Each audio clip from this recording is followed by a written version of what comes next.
Welcome to the Closer Experience, our midweek experience at the Leadership Church. Closer is a place where believers can grow closer to God. At TLC, we believe that making a spiritual development enhances our relationship with God, and that is more than a Sunday experience. And our Closer community provides just that. And now, the Closer Experience.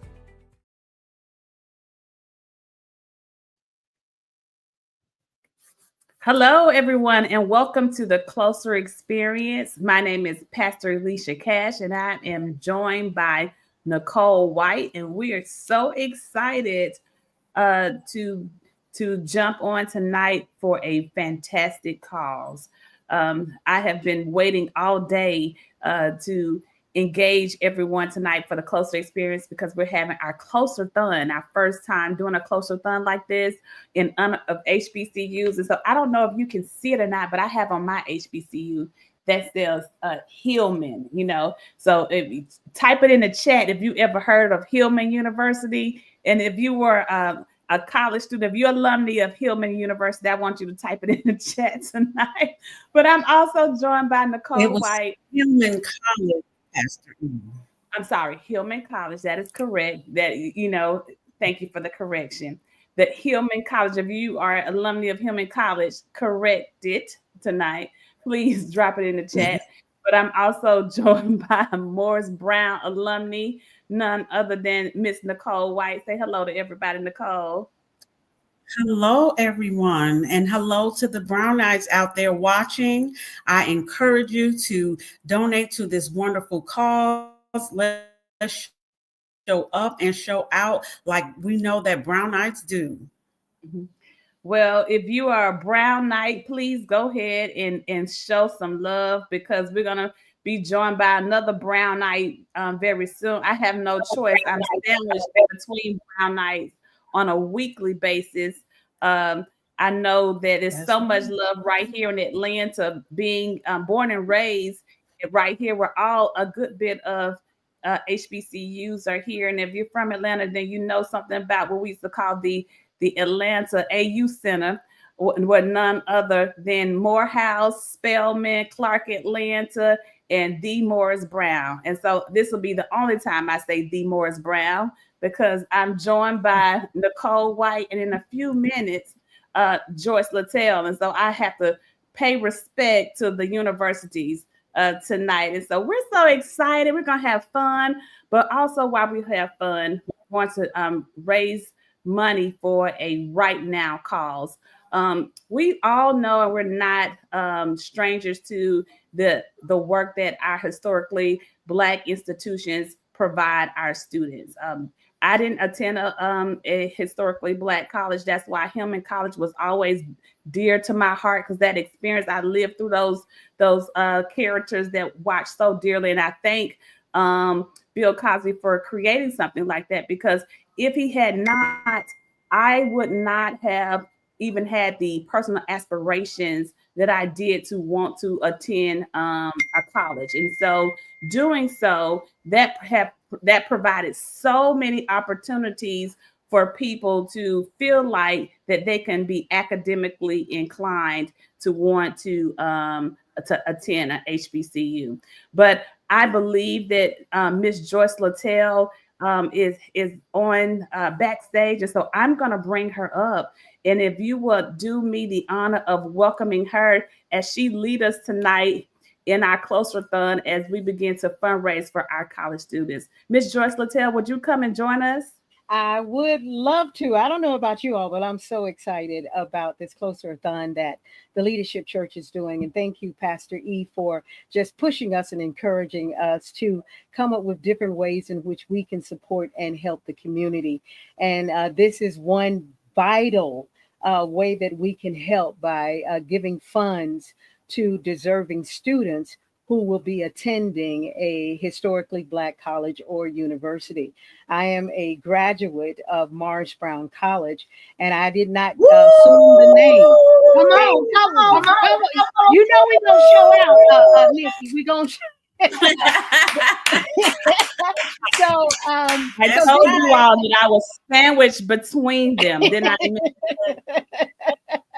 Oh, we coming in strong tonight. But had it not been for Morris Brown College, then I would have become Joyce Littell and have been in an industry that I love for over 42 years. But as a mass comm graduate, I started in my field soon after I graduated, and I know all the support, Pastor E and Nikki, that I received.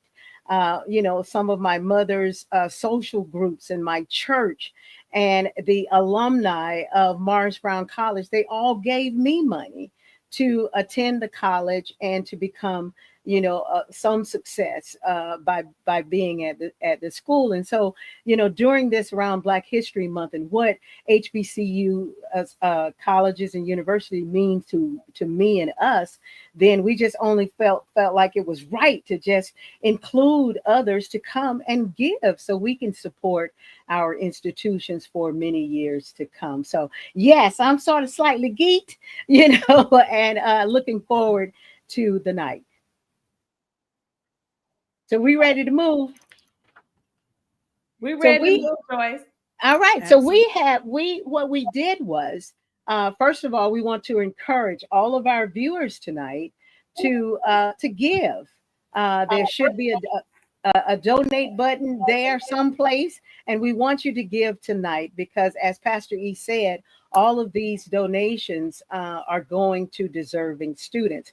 And so we got on the horn, we got on the phone, and we reached out to some of our friends, family members, colleagues, co-workers, the whole nine, who had been graduates of HBCUs or had some form of participation in an HBCU to come on, talk about their experience, and to encourage you to give and to donate.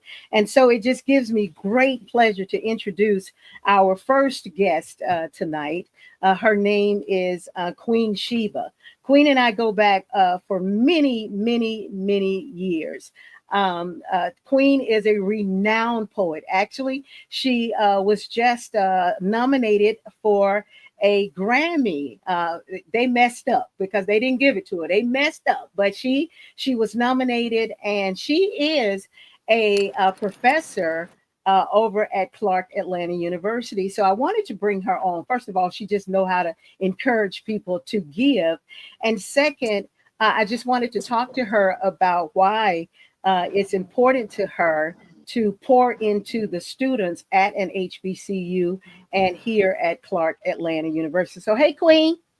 Hi, Miss Joyce, and thank you so much to is it Miss Erica and then Pastor. What's the pastor's name? Tell me, Pastor Pastor E, and Nikki, and and Pastor all E. of the TLC members.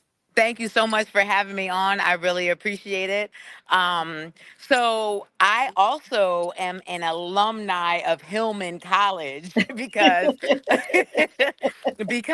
I too lived through those characters that Bill Cosby created, and I always wanted to be Jasmine Guy. I wanted to be there. I wanted to be a part of that experience.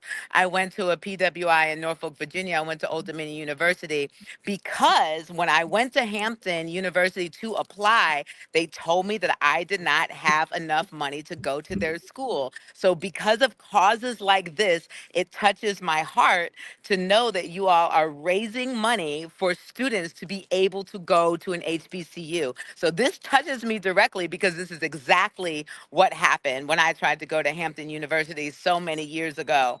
Mhm. Um, and so then when I moved to Atlanta, my boss, who is the chair of the English department at Clark Atlanta University, shout out to Dr. Georgine Best. She was such an advocate for me to come and work there in the English department. She knows that I'm a spoken word artist. She comes out to the open mics. She comes to the poetry events, and she was such an advocate for that fusion of the poetry, spoken word, working in the English department, and saying, "Hey, you know how to get the young people here to this HBCU." And I always thought, because of what I saw on television, because of Bill Cosby, and because of my positive experience with my friends who went to Tuskegee, that all the HBCUs for Black people were like the Ivy League for Black and brown people. And so that's how I treated my students when I teach at Clark Atlanta, or whenever I go to visit other colleges as an adjunct. Because I feel like when I had the opportunity to meet Cornell West, when he was speaking at Norfolk State when I was visiting Virginia, and I asked them, and he was like, yes, Black and brown students need to know that we are here for them as well. And I thought that was amazing, because they need to be treated like the HBCUs need to be treated like they are the Ivy League for Black and brown people, period. Tuskegee, Clark, Spelman, Norfolk State, Hampton, and on and on and on and on. FAMU, all of them. And so I think that it's incredible. It's an incredible experience to be downtown in the center of Atlanta, to be the heart of the city. And it's just this a crazy amount of support that happens in such a small community right there. With I'm so glad that Brown is back, because I didn't have the experience to see Brown when it was when it was in its heyday. And so I'm glad to see that it's back and be able Thank to you. yeah, you're welcome. Yeah, you're welcome. And of course, Morehouse, the School of Medicine, that is amazing to have there, and such a great example for men and women to know we have a School of Medicine for Black and brown people right in Atlanta. You can go and then become a surgeon around the world. This is awesome. Yeah. It's the best experience ever. And so I definitely encourage everyone to give tonight. And I don't even know how much to give, but I'm gonna give. I am gonna give. I'm gonna go ahead and give part of my adjunct paycheck to your Look, cause. text that to me so I can say it. Yeah, okay, I will. I will. Let me see what's on my pay stub. Yeah, yeah, I definitely will. I well, definitely well, will. I'm thinking well, about $300 or so. I don't know yes, if that's yeah, yes, yes, yes. Let's give a round of applause for yeah, about Professor 300 bucks. I think I'm gonna Poet do $300. Extraordinaire Queen Sheba for Yeah. starting this donation and these bits off. So thank you for your contribution to what you do in the poetry community. I love you for the relationship that you and I have, and what you are doing for the students at Clark Atlanta University, and any person or student that you touch throughout your journey. We need people like you to express the love that you have for your people, and to help them in any way that you can, so they can become successes, through hard work and through dedication. So thank you. I know you are at a show right now, and Yeah, I can. you're you keep cutting in and out a little bit, but you're very welcome. There's a student that I want to give a shout out to. Her name is Winter Jones, and she goes to Spelman. She is a mathematics major there, and she loves poetry. So I definitely want to introduce her to you. She is going to be at the show that we talked about. I know that's not the platform for this, but I just want you to know that she knows you and she loves you. And so I want to introduce her to you. But she goes to Spelman, and she's a perfect example of someone that these causes need to raise money so that she can go on to grad school, et cetera, et cetera. And I aspire to be a millionaire like Pinky, who owns Slutty Vegan, so I can pay off somebody's whole tuition. And that's what I aspire to be. Yes. That's amazing. Yes, yes, yes. Well, thank you for all the work that you do. Thank you for coming on this call. Thank you for giving your donation. And we appreciate you wholeheartedly. And of course, me always, TLC, whenever you need us, we are there for you. So thank you, Queen. Go back to your show. And I appreciate you stepping out, making this call with us, offering the donation, and challenging others to do so, because of the importance of what these students need when they attend an HBCU. Thanks, Sheba. Thank you so much, everybody. Just remember that no amount is too small. So please give, please donate. Thank you so much, Miss Joyce. Thank you so much, Pastor E. And thank you so much, Miss Nicole. Y'all have a great day. Thank you, thank you. Oh, we in it now. We are in it. We just got a $300 donation from Queen Sheba, going towards our HBCU scholarship fund, and we're going to keep this train on the track moving. So I want to bring up another colleague of mine. She and I work together every day. And she is the public affairs and news director of Odyssey Atlanta, which means that she delivers public affairs and news to all the radio stations here in Atlanta under Odyssey, which is V103, which is WAOK 92.9 The Game and Star 94. And I called her up because on any given day, if you see Maria Boynton, she got on Albany State shoes, socks, sweatpants, sweatshirts, t-shirts, hats. She reps her school. So I knew she would be one of the people that needed to come on this call and talk about what an HBCU mean to her and why she chose Albany State. Hi, Maria.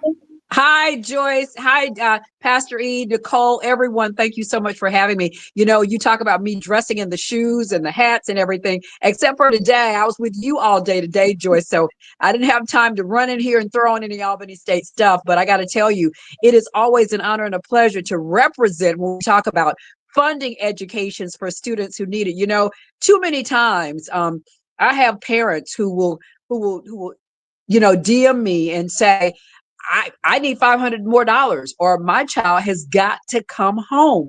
I mean, can you imagine being that parent who cannot fulfill the dream of your child? And they're having to, come up with a way to keep their child in school. Why? Because the monies are not just there, as they were. When I was going to school, there were grants, there were things of that nature. Taking a big hit, a big cut. The money is not there like it used to be, and our students are having to work more and more, to get it done. I am a graduate, as Joyce said, of the Albany State University. Of course, Albany State, ASU, Ram, Buck, go Rams, boom. We're gonna let you have it today. We're gonna let you have that today. Ram, Buck, boom. Oh. We are the largest public historically Black college and university, HBCU in Georgia. And I said public. And there are two others, Savannah State University and Fort Valley State University. And as a matter of fact, the three of us, we are the GAPS too, will be at the state capitol tomorrow talking to our lawmakers about what we need. As a matter of fact, there is a move afoot right now, and I'm sure it's not just for public HBCUs, but it's provided. There is a bill that has been dropped in the hopper to provide for that an HBCU graduate be included on the Board of Regents for the University System of Georgia. What a great idea is that? Because when it comes to our HBCUs and particularly public HBCUs, because we're the ones who depend on the tax dollars more so from the state, we need the income. We can see the University of Georgia, the Georgia Tech, getting 25 million or 50 million for a parking garage or for a dorm. We have to really go and I will say grovel. We have to become a lobbyist, and we have to go to our lawmakers and we say, can we please get this? Can you please get this in the budget? We have to talk to the right people. Whereas, a lot of these other schools, the big funding from the companies and the corporations is what gets them over. And there's a lot. I mean, we are a 4-year institution at Albany State University with a variety of academic programs. I'm proud to say that I currently serve on the board of trustees for the university. That is a rewarding point for me because of Albany State University. As Joyce, as you said, I am able to work in my field. When I got to Albany State, there was, I could hear someone while we were at dinner in the dining hall. Someone was actually reading news. And I said, wow, they do that. And then they had tryouts for it. And I said, could I do that? And the reason I know that God has fixed it for me to be in this space is because before I went to college, the local radio station, WOKS and WFXE, had a scholarship program where you could come and fill out an application. And so I got a ride. My uncle took me up to the radio station. I came back and my aunt had a guest at the house, and she said, where you been? And I said, well, I went up to the radio station to get an application, for scholarship. And that man, he was a guest of my aunt, said, I know you don't want to be no DJ, and just totally took the life out of me to where I did not complete the application. I did not turn it in, but God had it to where when I went to the Albany State University, enrolled, and then heard that they were having tryouts, and I said, I wonder if I could do that. And I did it. All we did, we went into the building, the admin building, and we did our news, for Southwest Georgia and Alabama and Florida. So that's where people heard me. I was Maria Boynton then. And then I got a call one day from the dean, who said, "Hey," and I had just crossed Delta Sigma Theta Sorority Incorporated. And we're gonna And let you have that one too. and this is what he said, and you're gonna give me another one. I'm gonna give you this one. He said, he's a Sigma. And the dean said, "Hey, that radio station up the street needs an intern, and it's station WAKA." Really, it was that radio station WKAK. He just, wanted to joke with me about all of that. And I got my first internship, and I worked, and my name there was Susan Kepler. And so I was Maria Boynton in some, areas, and I was Susan Kepler where my check came in at. So I didn't mind. But I got to tell you, I was able to cover the Challenger, explosion, things of that nature. I got my chops into this game, going back to my campus and trying to interview people for whatever was going on in the city at the time, and it was a great experience for me, and everything. And I got to tell you, Pam, the sportscaster with Fox Sports, when she was getting ready to leave Albany, Georgia, she said, "Susan, I think you should try for my job." And, and I wasn't ready to make the jump to TV at the time. And so I was like, okay. What's Pam's last name, Joyce? I can't think Pam. of it. Pam. Yeah, Pam something. from Fox Sports. But anyway, she worked in Albany, Georgia, doing local TV there, doing news. And I got to tell you, ASU, if you don't know, is located in Southwest Georgia, a member of the University System of Georgia. Multiple campuses. We're talking about the East Campus or West Campus, because 2017, I recall, we merged with Darden College, which was a white institution, and we at HBCU, we merged, and we were fearful that we would no longer be recognized and be on top, but we came out on top, in terms of having the name to remain the same. We were able to retain our colors. We were able to retain our mascot, things of that nature. If any Albany State alumni, or if you attended at any time, if you attended Albany State and you are on this call, please donate. I will definitely be donating. And everything. And if you ever are down in Southwest Georgia, drive on campus and take a look. It is a beautiful campus. Wow. I got to tell you, one of my sisters, I tell you about this all the time. But one of my sisters and one of my nephews actually finished, Albany State. And so they are just like you are. Every time you see them, they got something Albany State on. But Maria, we have so many people that wants to share and encourage folks to donate. And I will shut up. I will. I didn't. You're a news person. I'm so tired. I'm so tired from being with you all day today. I'm exhausted. But for some reason, it just sparked something in me, seeing Queen Sheba and everybody, Pastor E, Nicole, Joyce, Littell. Thank y'all for allowing me to be here tonight. And we're going to match that $300 that Queen Sheba put in there. You got it. We're going to do it. Albany State represents, we know what it feels like to need money to go to school. And we think the times have changed, but for us and getting monies for school, we got to work just a little bit harder. I love you all. Thank you for having me. See you on the radio. Mwah, mwah, mwah, mwah. Thank you, Maria Boynton. You just heard it from Maria Boynton representing Albany State. She's giving up $300. Now, whoever want to match that or even exceed that, we'll take it. We will take it. And do know we will take any amount tonight, because all of it equals up to that one pot. 1 + 1 will forever be 2.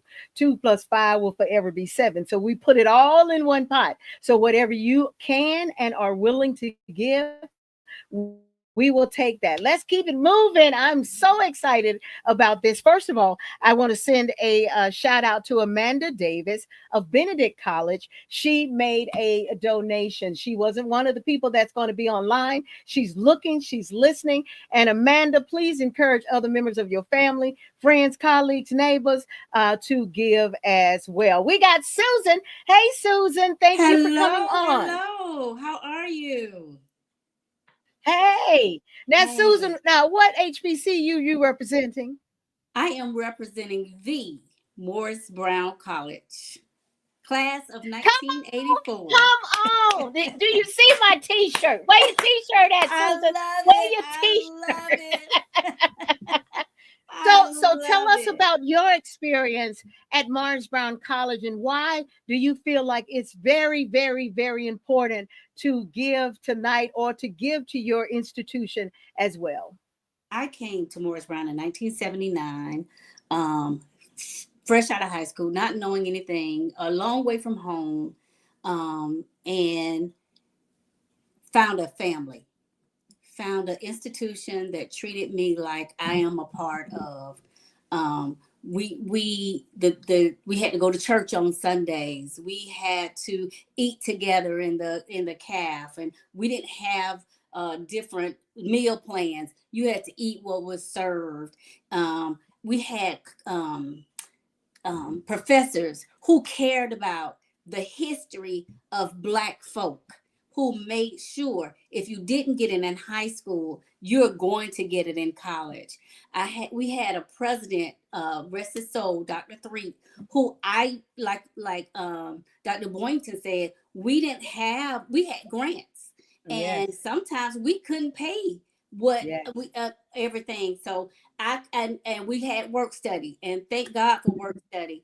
I would go to President Three when it was time for testing because I couldn't pay before it was time to test. So I had to write, tell him, I promise when my check come in from work study, I am going to pay my balance. And so he was so kind and so thoughtful and made sure and allowed me to take my test. That happened semester after semester after semester. So the experience at a Black institution, a HBCU, for students that are far away from home and we had not had the experience of what these children nowadays have. We were kind of sheltered. We didn't know how to step out there and do a lot of things, but because of Morris Brown College, I am who I am today, and I am so blessed to have been being a graduate, a student and a graduate, an alumni, still very active at Morris Brown College. Didn't you I feel like I'm sorry, Susan, Go didn't you ahead. feel like as a student there that you felt like you were with your family? Although Yes, you were away from home, you yes, felt like you were part of a family. exactly, exactly. And professors cared. Mhm. They were like, you are going to make it. You are Mhm. not going to fail.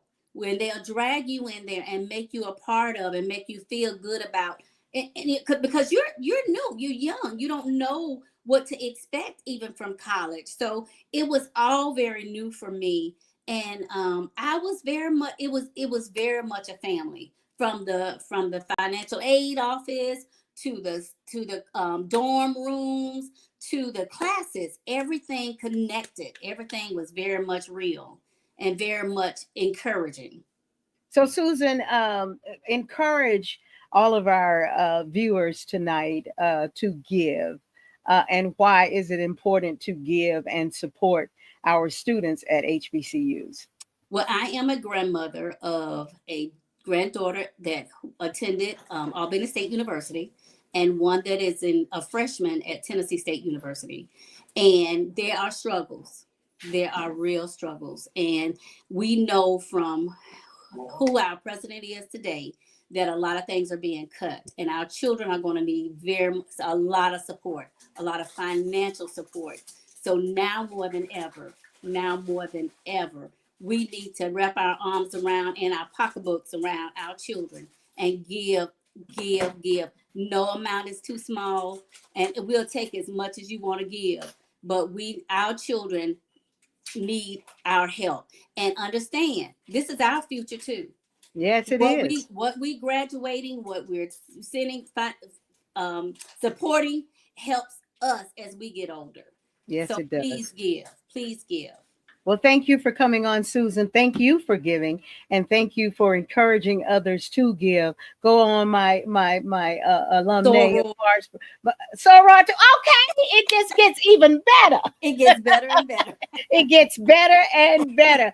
Thank you so much for jumping on. Thank you for Thank your you. contribution, and thank you for encouraging others to do so as well. It's Yes, yes.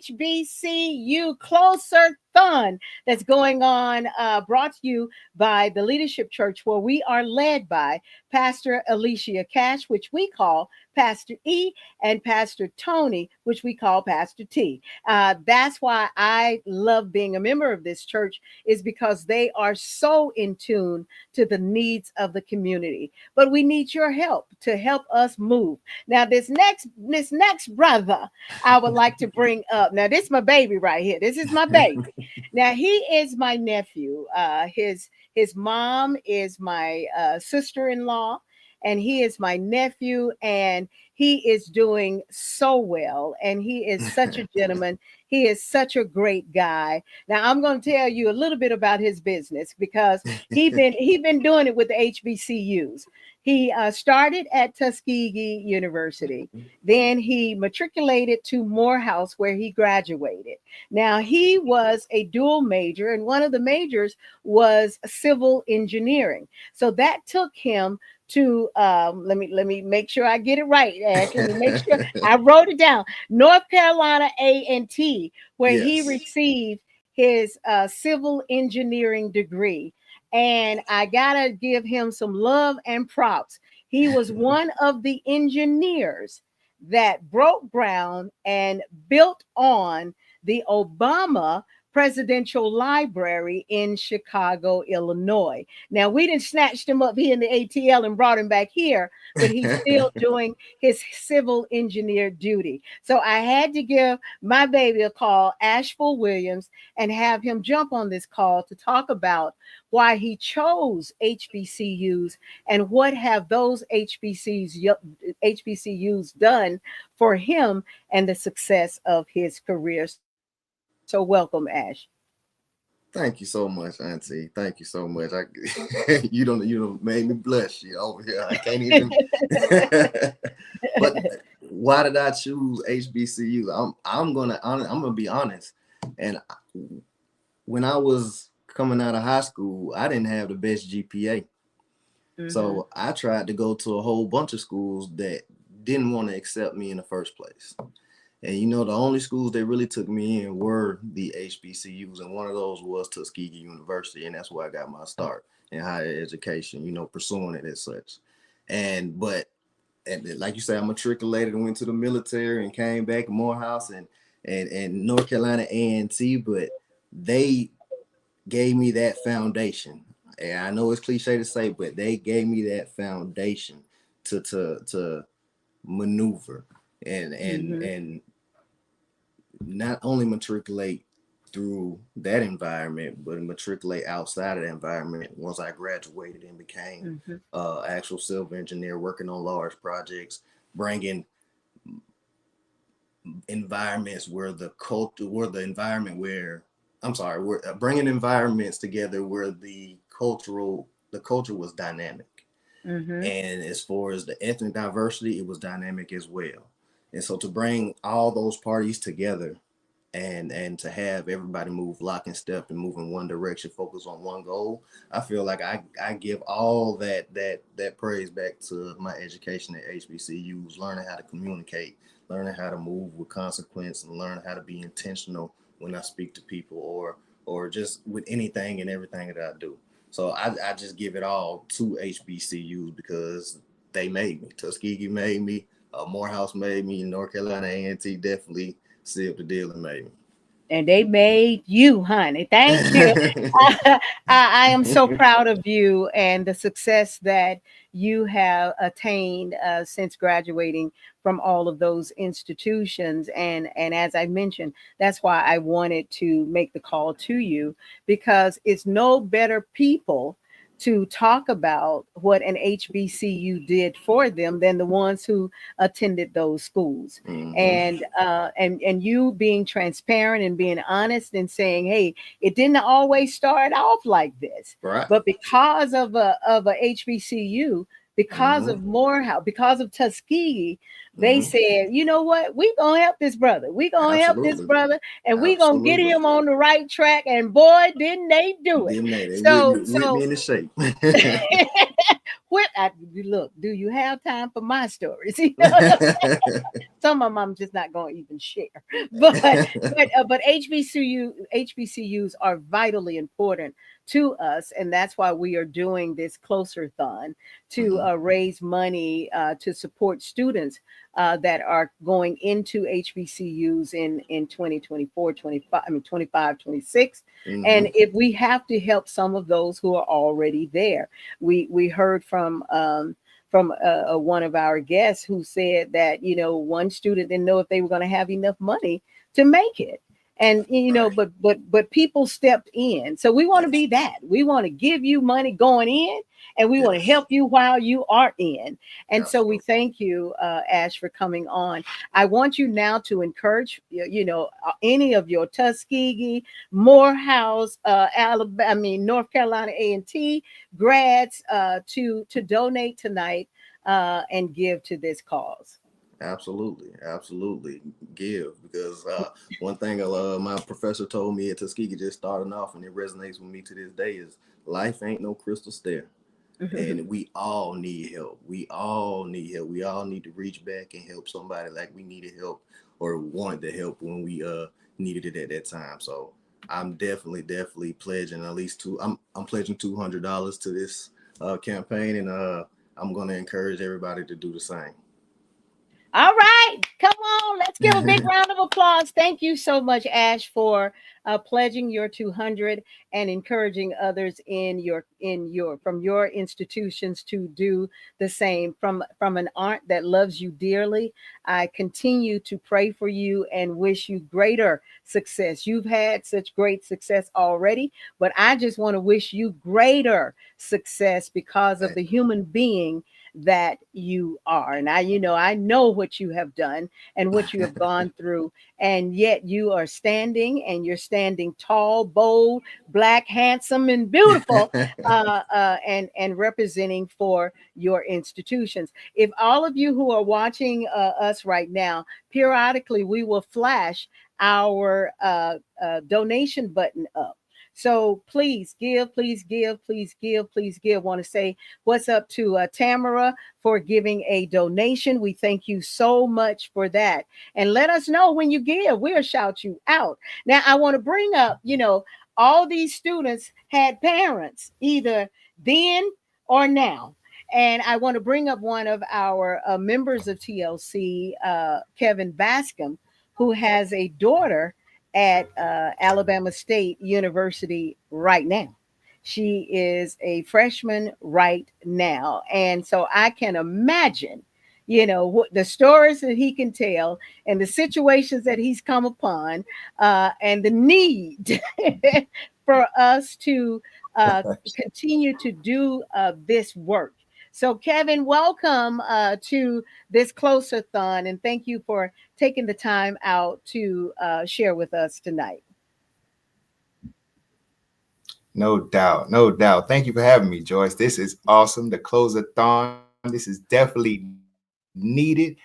Thank you for allowing me to have a voice in this tonight, because as you just said, my daughter, just like Dr. Boynton just said, she's talked about an ASU, which means Albany State University, but I want to talk about another ASU, which is Alabama State University, which is where my baby goes to school.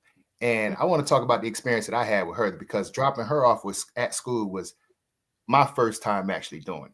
Right. And before, when she was in high school, she was always just looking at HBCUs.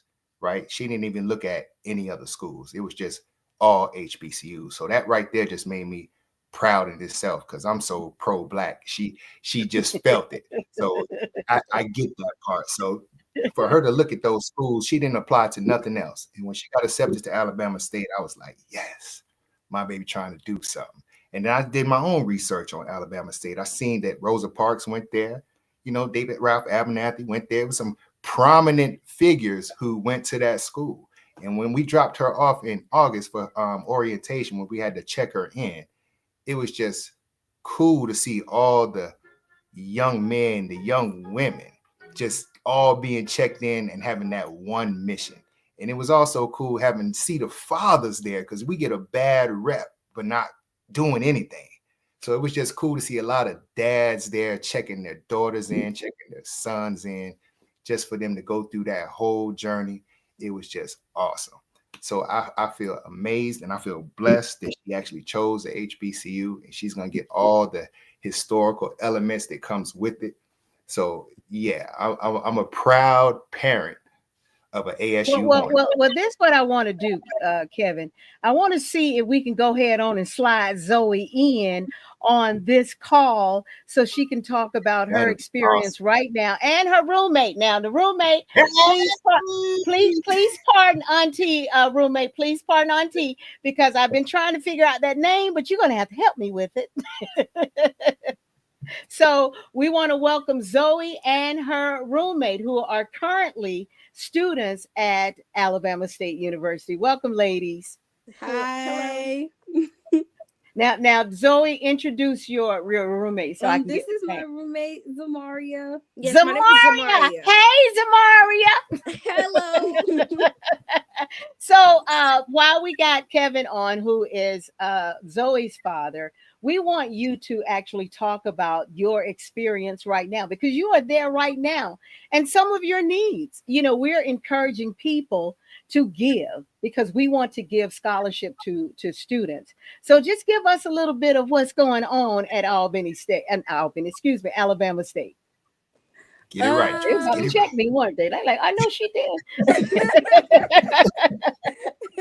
But no, it's nice. It shows you a lot, like how the real it's like it really does prepare you for Dad, stop laughing. But it really does help you, like it really does prepare you for the real world, and it shows that you are, you know, growing up in it, that you are turning into a young adult for real. Like it really shows you how expensive life is and how expensive you can be. Like I really do have to buy my own tissue and like I have to change the tissue out. Like I have to buy groceries and dish soap because I gotta actually do dishes. Like it just shows you like things that you're not used to doing or that you weren't really having to do as much at home. You have to do now. So it's a nice experience. Like you get a little taste of growing up, but you still, you know, are young and you learning and things like that.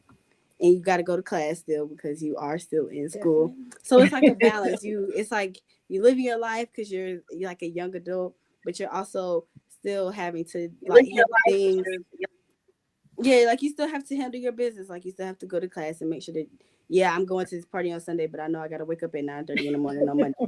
Like you got to remember things like that. So it's an overall learning experience. Like it's just a very big learning experience. Well, being your aunt and seeing you come into this world and seeing you at this space, I must commend you and to congratulate you on matriculating and having the ability to understand that it's a different life and I got to grow up and I got to do the things that need to be done so I can, you know, be a successful person in life. So I commend you, Zoe, as your auntie.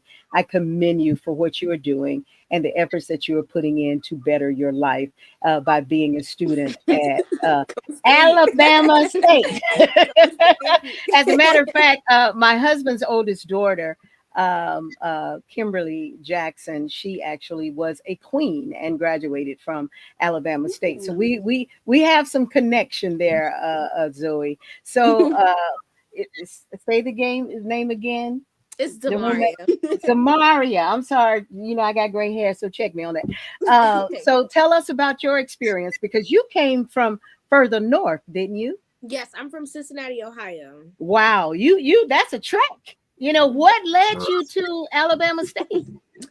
Well, I did. It's called Common Black app, and you can like apply to over like 100 HBCUs for only like $20. And so I got accepted to so many HBCUs, and then I toured in Alabama State. It was just the one for me, and so I just came here. And Alabama State has been such a good experience. I have a work study job, so I have a job in academia. I work with sports equipment, and it's just been a really good experience. Also in my major class as well. Well, great. Well, great. Well, Kevin, how does that make you feel? Awesome. Can't stop smiling. I love to hear it. I love to hear it. I swear, I love to hear it. Y'all make me so proud. Just hearing y'all say that, y'all make me so proud. Really do. Y'all stay So at I it. need my students, and I need my parent to encourage people to give, because you know what that financial support does for you currently as a student. And Kevin, you know what it does as a parent who's trying to keep your student there. So I need for you all to give a big shout out and encouragement for all those who are viewing us tonight to give. Yes, thank you to everyone who has donated. Thank you to everyone. Thank you to everybody who is donating. And yes, keep donating. College is expensive. College is expensive. Whether you're in state, out of state, next door, right down the street, your tuition is still has to be paid. Things have to get paid. Things happen. You know, your closet could just break down one day. Next thing you know, you got to put in the work order and get it fixed. That's expensive too. Like, it's things that just happen. Yes. Definitely support your HBCUs, because Black kids need it. We need it, y'all. We Especially really with do. who our president is. You never know. He already tried to take us down once. We Yeah. might even get us again. So just really support us. Support your community, because we really need it. Well, thank you both, and continue to work hard to dedicate yourself to your journey. And we're here to support you as often as we possibly can. Thank you all so much. And Kevin, you give an encouragement and an effort for folks to call. Yeah, I don't even know how to follow up what they just said. They kept it all the way funky. Like, these kids need things, and it's not cheap. You know, whatever they need, you know, we're used to providing for them. But you know, it takes a village, y'all. You know, it takes a village, and like you said, every dollar matters, every cent matters. So whatever we can give, it's all going to the right place. So thank you for all who's donated so far and who's going to donate in the future. It's definitely all right. Well, thank all of you. We have a Courtney Wiles who have donated, and we want to thank her for that. As you heard from our students over at Alabama State University, it's expensive. You know, it's expensive to be a student today. And even back in 1979, when I enrolled in Morris Brown College and graduated in 1983, it was expensive then. I believe it's a little bit more expensive, but even back then it was expensive. So we are at the Leadership Church just trying to do our part, just trying to be a part of a community that people will know we are always there, doors open wide to support and help in any way that we can. I got to also bring up another beautiful person that has been a part of my life ever since birth.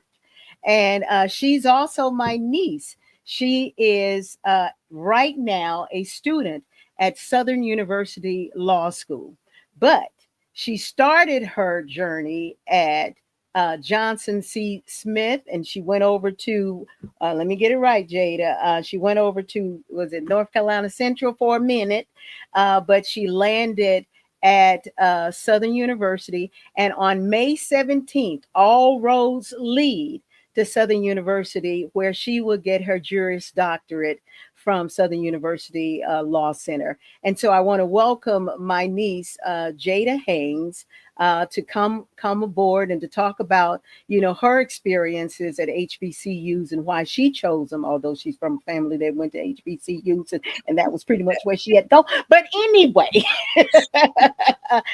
she chose Johnson C. Smith to get it all kicked off and started. And you can see on her t-shirt that she has Johnson C. Smith, but behind her, she has Southern University Law School. So welcome, Jada, and thank you for taking the time out to jump on this call to let people know how important it is to support HBCUs and what those schools did for you. Share some of those joys with us. Okay, so actually I did. So I had a couple transitions at NCCU, but I do have my master's from there. So I have a degree from all three. So they all are important. And my original thought is what you just said, as far as I was introduced to HBCUs because of family and just the community that I grew up in general in Athens, Georgia. Everyone that I encountered that was inspirational in some sense. And I know you're gonna turn your nose up. I'm about to shout out my sorority, Delta Sigma Theta. Also, most people, whatever. most people that I encountered that made an impact in my life all were HBCU graduates, and so I already had that community that I grew up in. So it was only natural that I wanted to still stay in that community when I matriculated for my career, because a lot of times we get the misconception that HBCUs do not produce good career people, but that's far from the truth. And it's actually how I have gained the success that I have by choosing HBCUs every step of the way, because our communities care so much about us. They're on us so much to make sure that we are the best candidates to go out in the world. And we have the merits, that the argument is we have the merits to go out into the world and shine. Any opportunity that I have gotten, I know has come from my training at each HBCU that I went to. And then the icing on the cake is that I got my best friends at HBCU at Johnson C. Smith. My best friends that I am still with to this day came from my HBCU experience. So it's just, I owe everything that I do to my community, which started with the HBCU and is ending with the HBCU. I'm telling you, I mean, I can attest to all of that. My friends, and we all met when we went off to college, and when I got to Morris Brown. Some of my bestest of best friends, 40 something years later, are still friends because of the relationship and the culture that we received while we were on Morris Brown campus. Now, Jada, tell our viewers why it is important to support financially opportunities like this with this Closer-Thon that we are doing, that we are trying to raise money so we can give back to students. Oh, it's so important, especially with smaller HBCUs. Like I attended Johnson C. Smith, and Johnson C. Smith is also private. Private and small HBCUs and all HBCUs really need your funds to keep us going, because we aren't getting all the government funding, and even the schools that are getting the government funding, it's not what the headlines think it is. Like, our communities are tight, and we need the support so that students, it is a really sad situation that we see every year, that I've been enrolled, that I have classmates that are no longer enrolled with me because they were short a couple dollars or even a lot of dollars. So it's truly a blessing when we have people to donate to our universities and put in the time with us, the time and money, because trust me, it is going to a good place. You are really helping us to succeed so that we can then give back and keep this ball rolling. So it's extremely important to make sure the HBCUs are funded so that we can make renovations and make the schools better for students to want to actually come to our universities. There you have it. So please give, because we have students like Jada, we have students like Zoe, and we have others that are going to come on that needs our funding, that needs the support that the Leadership Church is giving to them. Jada, I look forward to seeing you march across that stage on May 17th and get your Juris Doctorate from Southern University Law School. And so I can call you for some law stuff for free. But anyway, that too, and I look forward to. Can you do a pro bono for me, Jada? I was just going to say, I look forward to after that time that I am able to fully support causes like this, because I definitely want to get behind it, and hopefully that JD will make me be able to give as much as I am encouraging everyone to give today. Well, thank you, Jada, and much success to you. Looking forward to you again on May 17th when you graduate from Southern University Law School. Our students are out there, y'all. They are out there doing their thing. There are high school students at schools here in the Atlanta metro or wherever you're viewing us from that are preparing themselves to take their education to the next level. But sometimes one thing might stop them from that opportunity, which could be money.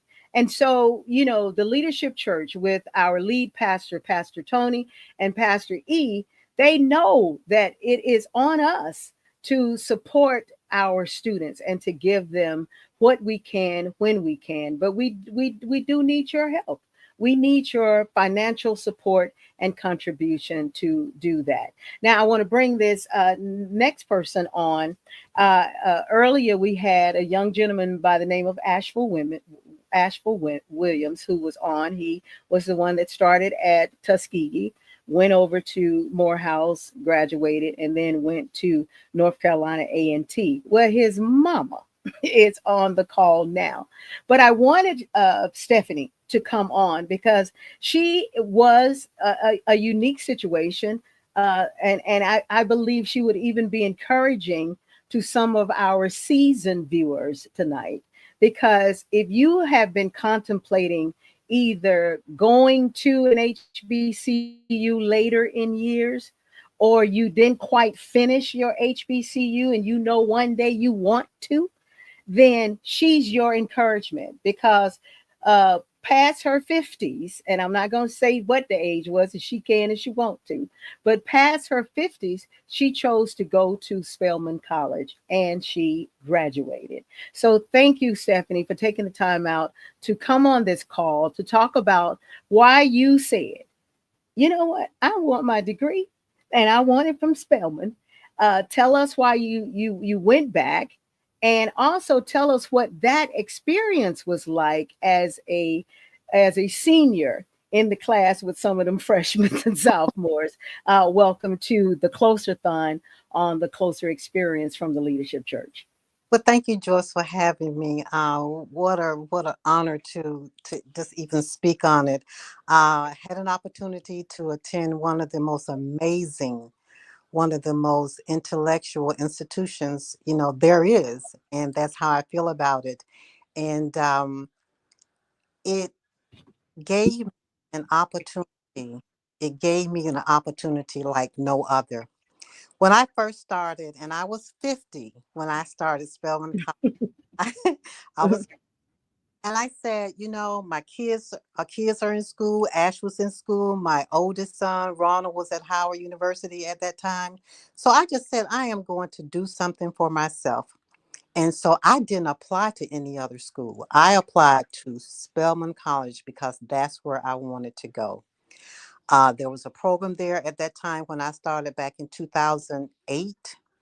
Called the Pauline D. Drake Scholars, and it was for women that were returning back or just wanted to start to get their degree. I had transfer credits, so I was there from 2008 until 2010. And when I tell you that sisterhood at Spelman College is like no other, although, yes, there was a little intimidation because everybody on campus was old enough to be my daughter. And and so, but they were engaging. So I became on campus, instead of Miss Williams or just not knowing me, I became Miss Stephanie. And that was so warming for me. Um, like I said, a little bit of intimidation because I was always the oldest one in the class. But when I graduated, prior the quarter before I graduated, I was not. So there were a lot of women. There were a lot of us on campus. But the reason why I think I had the best experience because the perspective that was taught, the history that was taught, and the people that taught it, the professors. I would sit in some professor's office and, I didn't know everything I needed to know. But we would just talk about life. And so when I took that back to the classroom, it just gave me all the opportunity to say, yes, I can do this. And Spelman College gave me something that no other has ever given me, and that's confidence. My confidence level was just beyond, it was just over my head. to where I felt like I could do anything, I could be anything, I could accomplish everything, and I did. And so I never thought that it was too late, because it was not, because I learned a lot. I learned so much. And so never say never. And I didn't. And graduate, I was so proud of myself because I did it. Mm-hmm.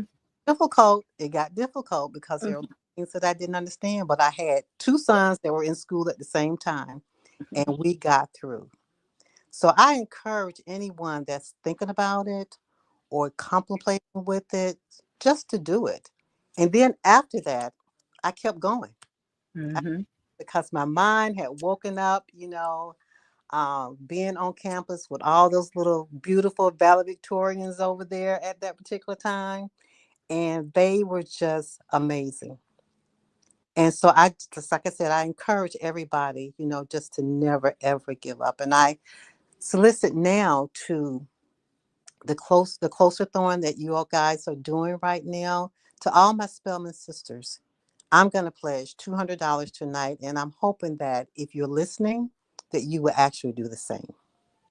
Well, thank you, Stephanie. And by the way, Stephanie is my sister-in-law, and I just respect her so wholeheartedly for taking on the challenge that she did as a senior student and accomplishing all the things that she has done. As she mentioned, she did continue to further her education at Emory University as well as the University of Georgia. So it does not have to stop. As long as your brain is functioning, then and you want to pursue your education and taking your levels higher, then you have the capability of doing that. Thank you, Steph, for your contribution of $200. And as she mentioned, she is challenging all our Spelman viewers to give a contribution of that amount, lesser or more.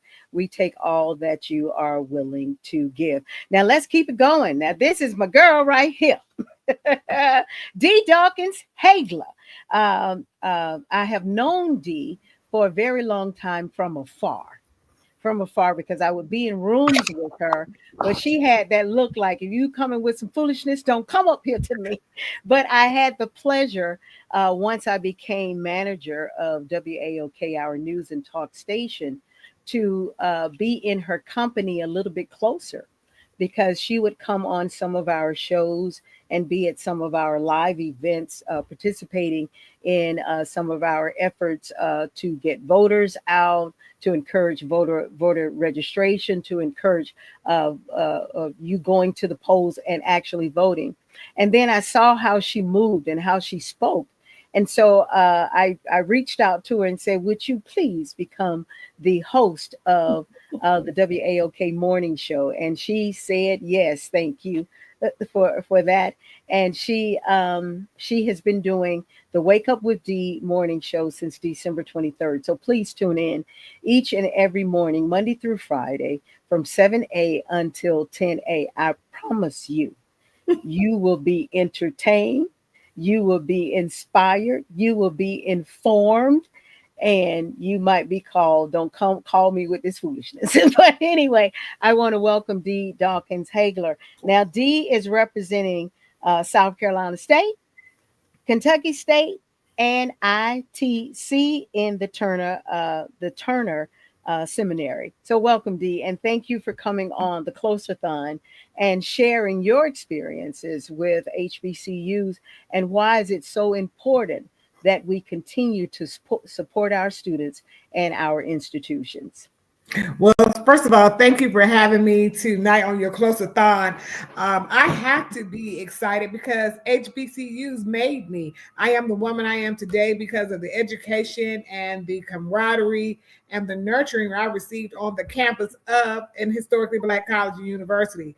And I love it so much, I didn't go to one, I went to four actually. And so, four HBCUs, and then two of my children also attended HBCUs. Some went to Spelman. My daughter went to Spelman, and one of my sons went to Morehouse. And both of them went to Morehouse School of Medicine and a graduate. So HBCU is in my blood. I met my husband on the campus of South Carolina State University, and we've been together 30 plus years. So that is, our love started there. So our children are also the products of two people who met on the campus of a HBCU.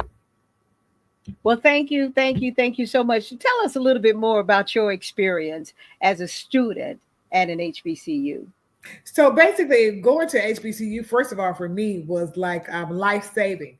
I'm from West Columbia, South Carolina. In the high school I attended, the population was about 10% African American. So the first thing I wanted to do was get away and go to a school that had Black people. I mean, I wanted to go be around some people that looked like me. And so when I got to the campus and I saw these Black people, I was like, Lord have mercy, I have arrived. Where have you been all my life? And so just to be around all of that brilliance, I didn't understand then at that age just how brilliant we were, but the brilliance is real. Because the friendships I made on that campus, those are my friends today. And we're talking about 30 plus years later, because the professors, they mentored you, they loved you, they talked to you like you were their children or their nieces and nephews. They didn't give you a break. They didn't, accept mediocrity. And so that is what you get when you go to a HBCU. They're fully invested in you, in your education, in your livelihood, and they believe in you and everything that you can do in the future. So I got to give it to my HBCUs. Well, please, Dee, encourage our viewers to give to this Closer-Thon, which is fun of monies being raised for support of our students at HBCUs. Absolutely, because I met on the campus of South Carolina State University with my husband. I'm myself going to give $100, and I'm challenging everybody who went to South Carolina State University to please give. You went to Kentucky State University.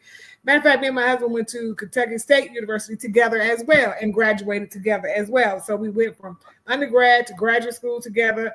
And so that's just a joy. So if you attended South Carolina State University and Kentucky State University, you need to give. You have no reason not to give a little something, because a little bit goes a long, long way.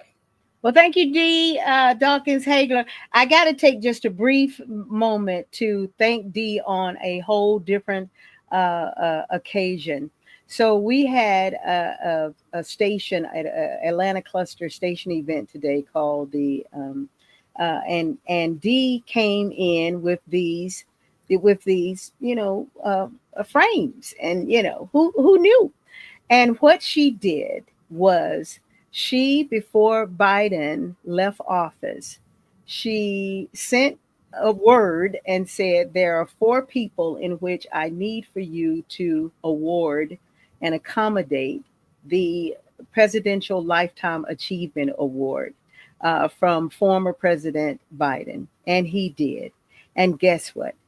The 4 people was myself, and you see my medallion. I have the pen, and I have the official letter, and I have the certificate framed. She gave it to myself, my boss, Rick Caffey, Wandalyn Stokes, and Derek Bozeman. So, Dee, thank you for thinking of us and allowing us this opportunity to receive that award from our president, because we in these streets hard trying to do what we can do, and without us knowing, you recognized that, and you recognized us. So thank you so much. And it was well deserved, well deserved. So where do I go to get? Oh, I donate with this QR code. I see it. Let me just scan it right now on my way out. All right. Well, thank you, Dee. We got to keep it rolling because we got so many people who want to be on this call and to talk about, why HBCUs are important to them. And I want to bring up Xavier Peoples. How you doing, Xavier? Very well. And yourself? I am doing well. Thank you so much for joining us tonight. As you can see and hear, we are in the process of just raising funds for deserving students of HBCUs. But I want to thank you for your interest in helping those HBCUs receive some type of funding. You actually founded the HBCU Change. If you could come on and just tell us what that is, what it's about, and then offer a pledge to our viewers. Yeah, so HBCU Change is an organization. We've given $4.5 million to 46 different HBCUs over the last two and Wow. a half years. And so, as a matter of fact, I heard your previous speaker, D. Hagler, went to South Carolina State University. Just yesterday, I gave South Carolina State $15,000.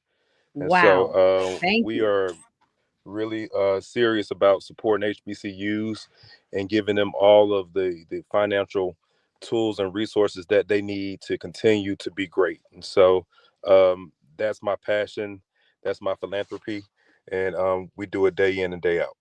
Well, tell us what the HBCU Change is and how can we be a part of it to help you continue to help these institutions. So HBCU changed. So we've changed our model. So we had an app, but we no longer have an app. But now we're doing the app for each individual school. So an example would be coming soon. We're starting with Alabama State University, and we're giving Alabama State University their own individual app to round up change. And what happens is that the alumni of Alabama State University, they connect their debit and their credit card to the app, and it rounds up every transaction to the nearest dollar. So an example would be if you buy a cup of coffee for $3.75, it rounds that transaction up to $4, and it gives 25 cents to your university. And what we found is that the average person rounds up about $27 per month. And so for a Mhm. school like Alabama State University that has 40,000 active alumni, if only 10,000 people signed up, that's 270,000 a year, over $3 million. 270,000 a month, over $3 million a year, going to Alabama State University. And so we are excited about individualizing these apps for each HBCU, so their alumni and supporters can consistently give back to each HBCU. And I mean, and that just sounds so easy to me. Just rounding up, what you are spending and giving it to the institution that got you where you are today. So we commend you for having the innovation and the idea to do what you are doing in support of the HBCUs. Now, Xavier, would you offer a challenge to our viewers to support what we are doing and then to let them know how they can support what you are doing? Yeah, so I will make a donation of $500 tonight, and Thank you. I would challenge any and everyone to give match me match my $500 to the Closer-Thon, and support any and all HBCUs, because we need them, especially in times like that we're in today.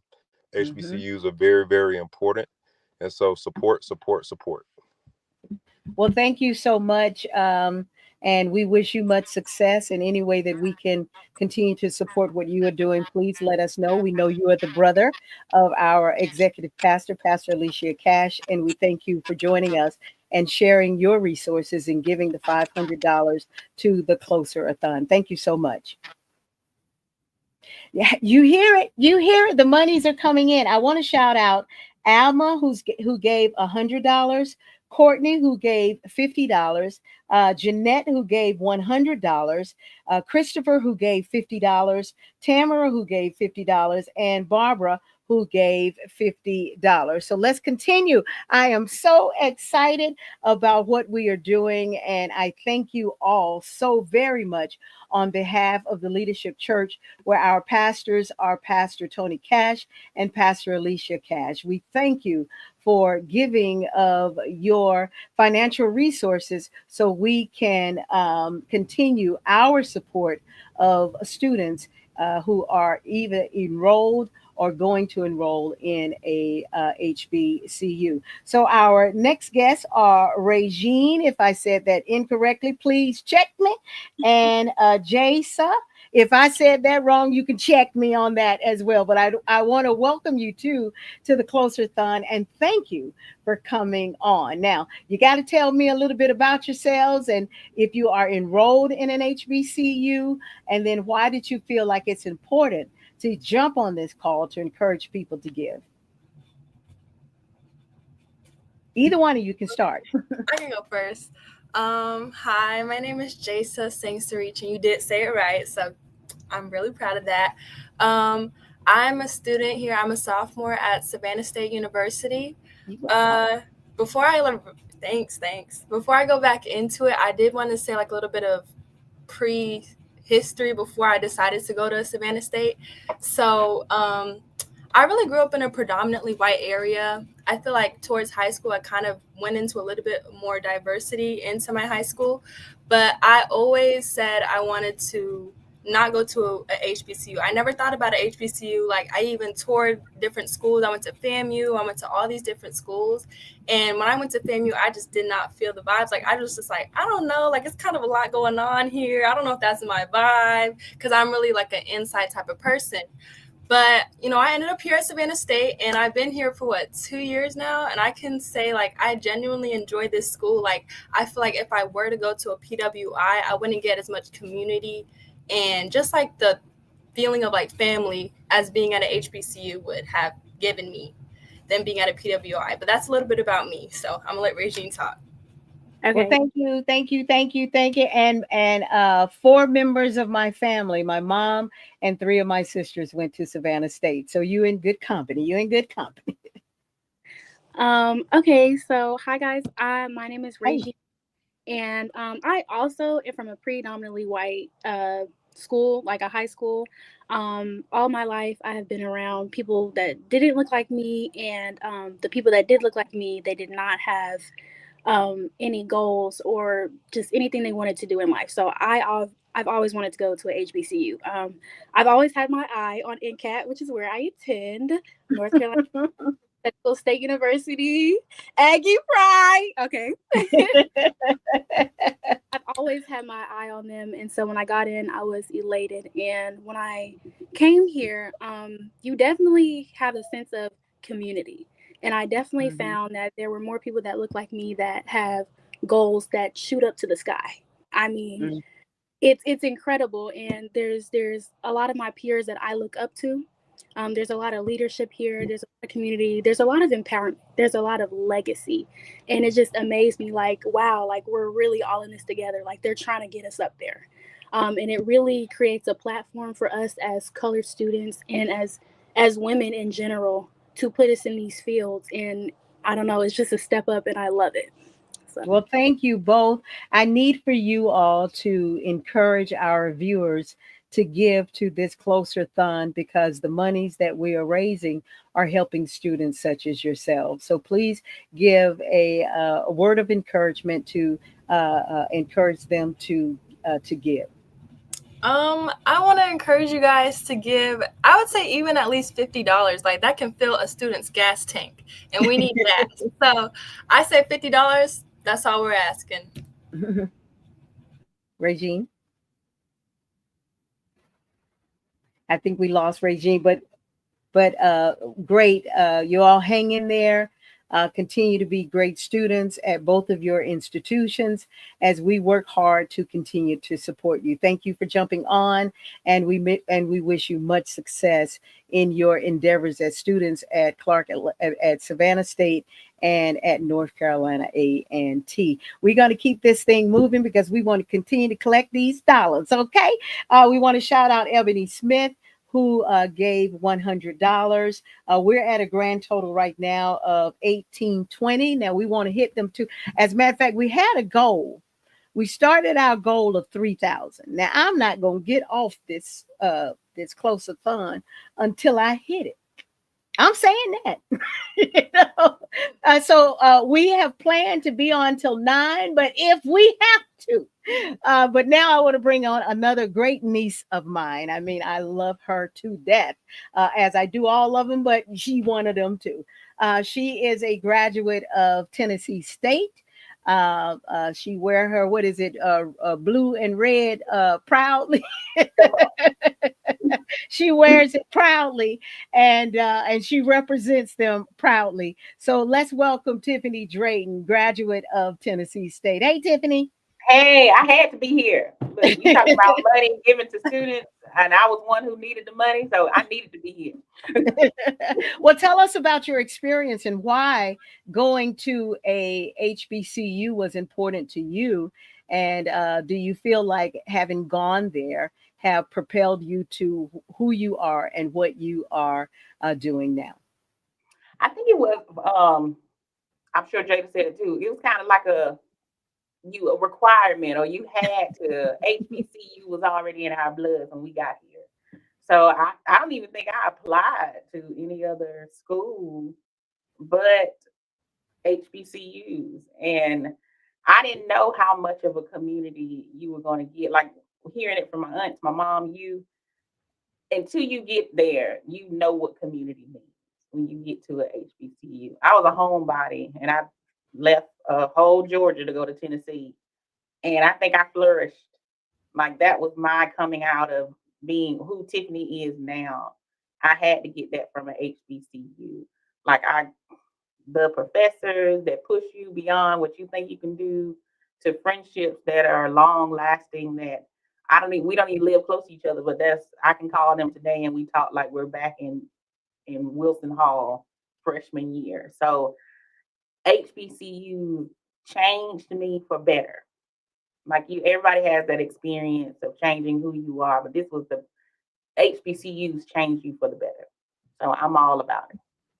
Well, I know you just like a lot of family members. We rep all day, every day, all day, every day. We are always repping our HBCUs, and you definitely is an alum of Tennessee State. I just want you to give just a little bit of why you know and feel that it's important to attend a HBCU homecoming.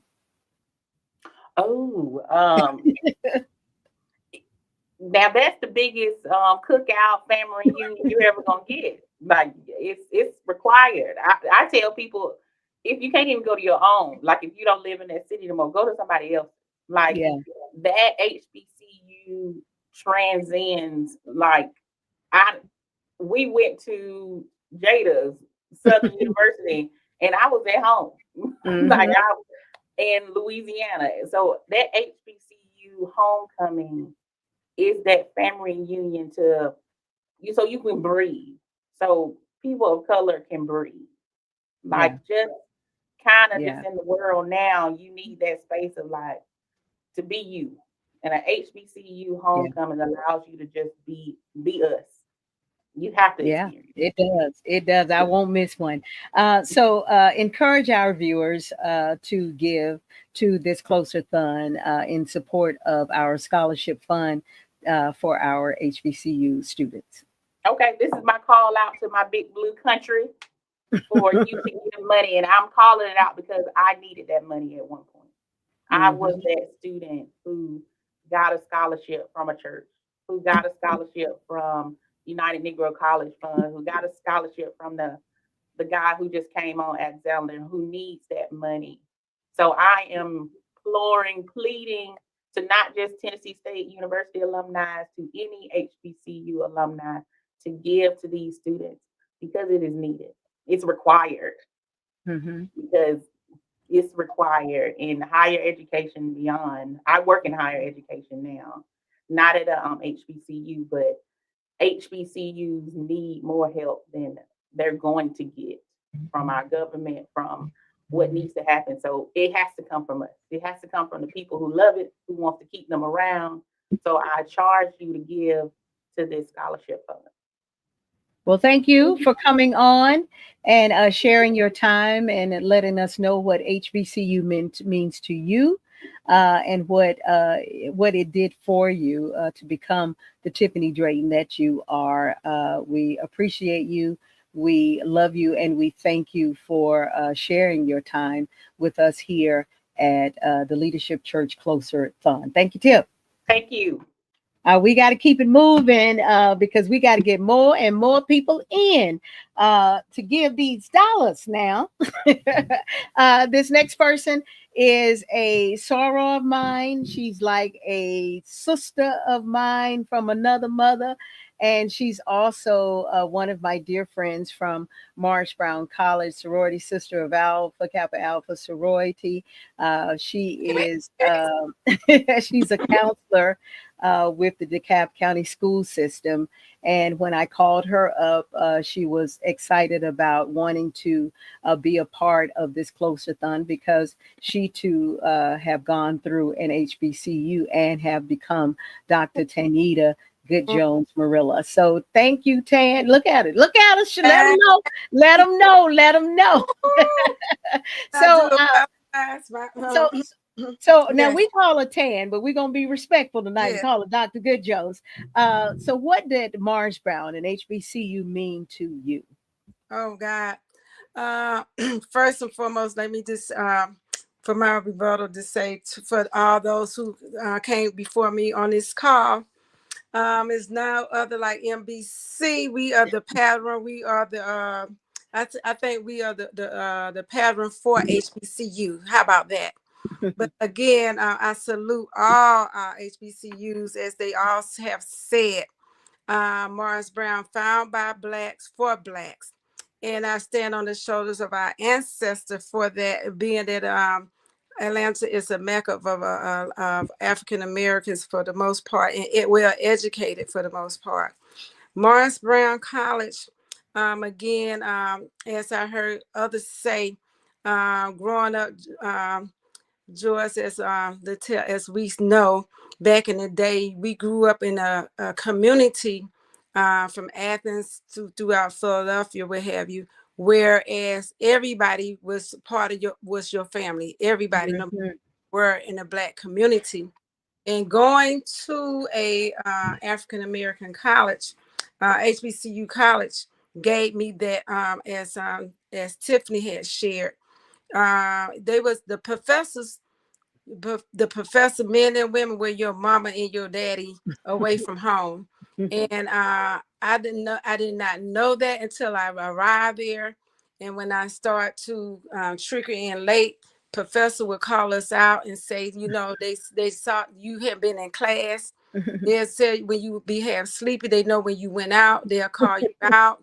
And that was something that your parents would do. And you were so, it made me feel as though I had so much respect for that. It made me continue to college, even if I wanted. At some point, I didn't want to go to college, but I was afraid that being that they was more like a parent to me, that they would actually call my house and call your parents because they knew when you was not in school, when you came to class late, or you was missing days. They was the root. I think they was the neck to the Black students' head at Morris Brown College. Like I said, we stand on the shoulders of Jose Williams and the mayors and Maynards that came through those institutions. And they continue to raise money for us because they knew, again, as I look back, growing up with my grandparents, I look back and I said, who helped me pay for this college? How did I get through Morris Brown? Because I know my mama and my family did not have money for me to go to college. And it was those professors and those the staff member from the financial aid office to what have you. They put money in your pocket. They made sure that when they saw that you wanted to do that, they pushed you, they gave you, they scrapped money from all kinds of fundraisers from near and far to help me, as others have said, to continue my education. And I would do it again. I had went to 2 or 3 other PWIs to finish off my specialist, my doctorate degree. But if it wasn't from dear old Morris Brown, where would I be? Yeah. And I challenge all of you, again, and being a part of the sorority, Alpha Kappa Alpha Sorority Incorporated, supporting HBCUs was an initiative that we do raise scholarship funds for. And so not only through the sorority, but we can't get enough organizations, we can't get enough community people such as our Black churches, any organization, whether would you be in, whether it be a girls club, to support HBCUs. As others have said, we will not go back, and we can't go back, and No, we can't. too We many. can't. We We won't. cannot, That's and what that is. It's not that we can't. We won't we won't go go back. back. Yeah. And I salute you, the leadership church, for standing in the gap as well. It was no way. I could not, I'm not going to say, and then to everybody who's listening, even if you're a part of a group, a sorority or fraternity that support scholarship, we still have to we have to be like the branch of the tree. We got to keep reaching out. We got to keep reaching out. We got to be with the apple that fall from the tree, from the roots of our ancestors, for the root of the betterment of our children, our future. As my grandmother would say, as she prayed for us, I understand by and by you not only pray for who's in the present, but we got to pray for our future. And we're going to keep on standing on our HBCU, and we're going to do what we do. And with that said, I challenge everybody on the sound of my voice. I'm going to, in addition to my other pledges for HBCU school, directly to Morris Brown College and through our sorority, I'm going to pledge $100 as well. And I challenge everyone else, whatever you have, is no amount that the HBCU, as Mr. Xavier shared, change round up, change up. Give your change, because we can take it all, because we still have, we got a future to build, and ongoing. And I thank you for giving me this time, this platform to share the love that I have, not only for Morris Brown, but for all our Black institutions of higher education. Because if it wasn't from them, where would we be? Where We will we be? wouldn't be here. I wouldn't Where have will we gotten be? a Lifetime Achievement Award from the president And I had said, I not gone through Mars yeah, Brown and became a radio broadcaster. So, yes, I could go on and on about what yes, that institution did for me. And, I started in a space, like Tiffany mentioned, a space of shyness. But when you get in with your people and with your folk, yes, all like, that go yes, away. oh, They will take oh, all that away. So thank you, Dr. yes, Tanyita Good Jones. I've yes, also invited Dr. Good Jones to our women's ministry yes, this Sunday, and she have agreed to come out and be with us on Sunday. So thank you for the love, yes. thank you for the support, and thank you for the donation that you just give. Dr. Tanyita Good Jones from Morris Brown College. Thank you Morris so very much. Now, I do have a bunch of folks from Morris Brown, because that's where I went, and I sent a message out, and several jumped on the call. So we want to bring out another educator who went to Morris Brown College and who's already given $100. So I'm going to help her challenge others to do so. But I first want to welcome Ebony Smith to the Closer-Thon here on the Leadership Channel, the Leadership Church Closer Experience Wednesday night. We have extended it for 2 hours because we truly want to raise these funds to help support our students. I want another total, because I told y'all, I know that was for my teacher right here. I know that wasn't the proper English when I said I done told y'all. If my mom was here, she would have corrected me. She But sure I would done have. told y'all we gonna get $3,000 tonight. So Ebony, thank you so much for coming on. Tell us why you chose, and you're from Pittsburgh, Pennsylvania, right? Woo, woo. Yes, Stiller Town. We don't like them Steelers. We don't like them Steelers, okay? But we love you. We love you. And why, coming from Pittsburgh, you chose to come to Morris Brown College? Yes, I chose Morris Brown. Actually, I came on a Black college tour. And when we came to Atlanta, I mainly chose Morris Brown for the city of Atlanta. But once I got there, as Dr. Tan said, and Morris Brown College truly changed my life. I mean, from just the people I met, my professors. I still have my same best friend for 30 years now that I met on the campus of Morris Brown College. And I just couldn't ask for a better support system. It was the love that I was given. When I was struggling, my professors, you can go to their office, you can give them a call. Morris Brown College was like a family, and they supported me. And I was far away from home, and I knew I needed that. And they gave me everything I needed, just the connections, my network, and all that from Morris Brown College. It just did everything. It was everything that I needed in a college. And HBCUs, you just can't get it anywhere else. You can't get it nowhere else. And the friendships that you garner during that time. Now, I graduated in 1983. Don't be trying to add that up, but that's what. Don't be trying to add that up. But anyway, I was in the 90s. We're gonna keep it right there. We're gonna keep it right there. But I still have friends that I met when I enrolled in 1979. It's something about that community. It's something about the friendships that you get and garner, and wow, you just can't you can't let them go, and there are no others like it. It's nothing like. It's the traditions too, like going back for homecoming and just celebrating. You can't get that everywhere. I wasn't trying to bring too much homecoming up, because this is TLC, which means the leadership church. The leadership church. and some things we just cannot talk about. Well, we do a lot of fundraisers during homecoming. We do a lot of fundraisers, right, during homecoming. But it's nothing like an HBCU homecoming. I have gone. Go ahead. Oh no, I didn't know if I ever shared this with you, but my first week at Morris Brown, I almost had to go home. Really? So I had got a book scholarship for just $250 from the United Negro College Fund. And so when I got to go enroll, they said, we're going to drop your classes because you have a balance of over $3,000. So I called my mom. My mom said, Mom, I need $3,000. She said, I don't have no $3,000. Your scholarships didn't cover it. I said, no. So my mom actually made a call back down to the United Negro College Fund. She didn't know anyone down there. I believe she called somewhere in North Carolina. I think that's where they were headquarters at. My mom cried and told them the story.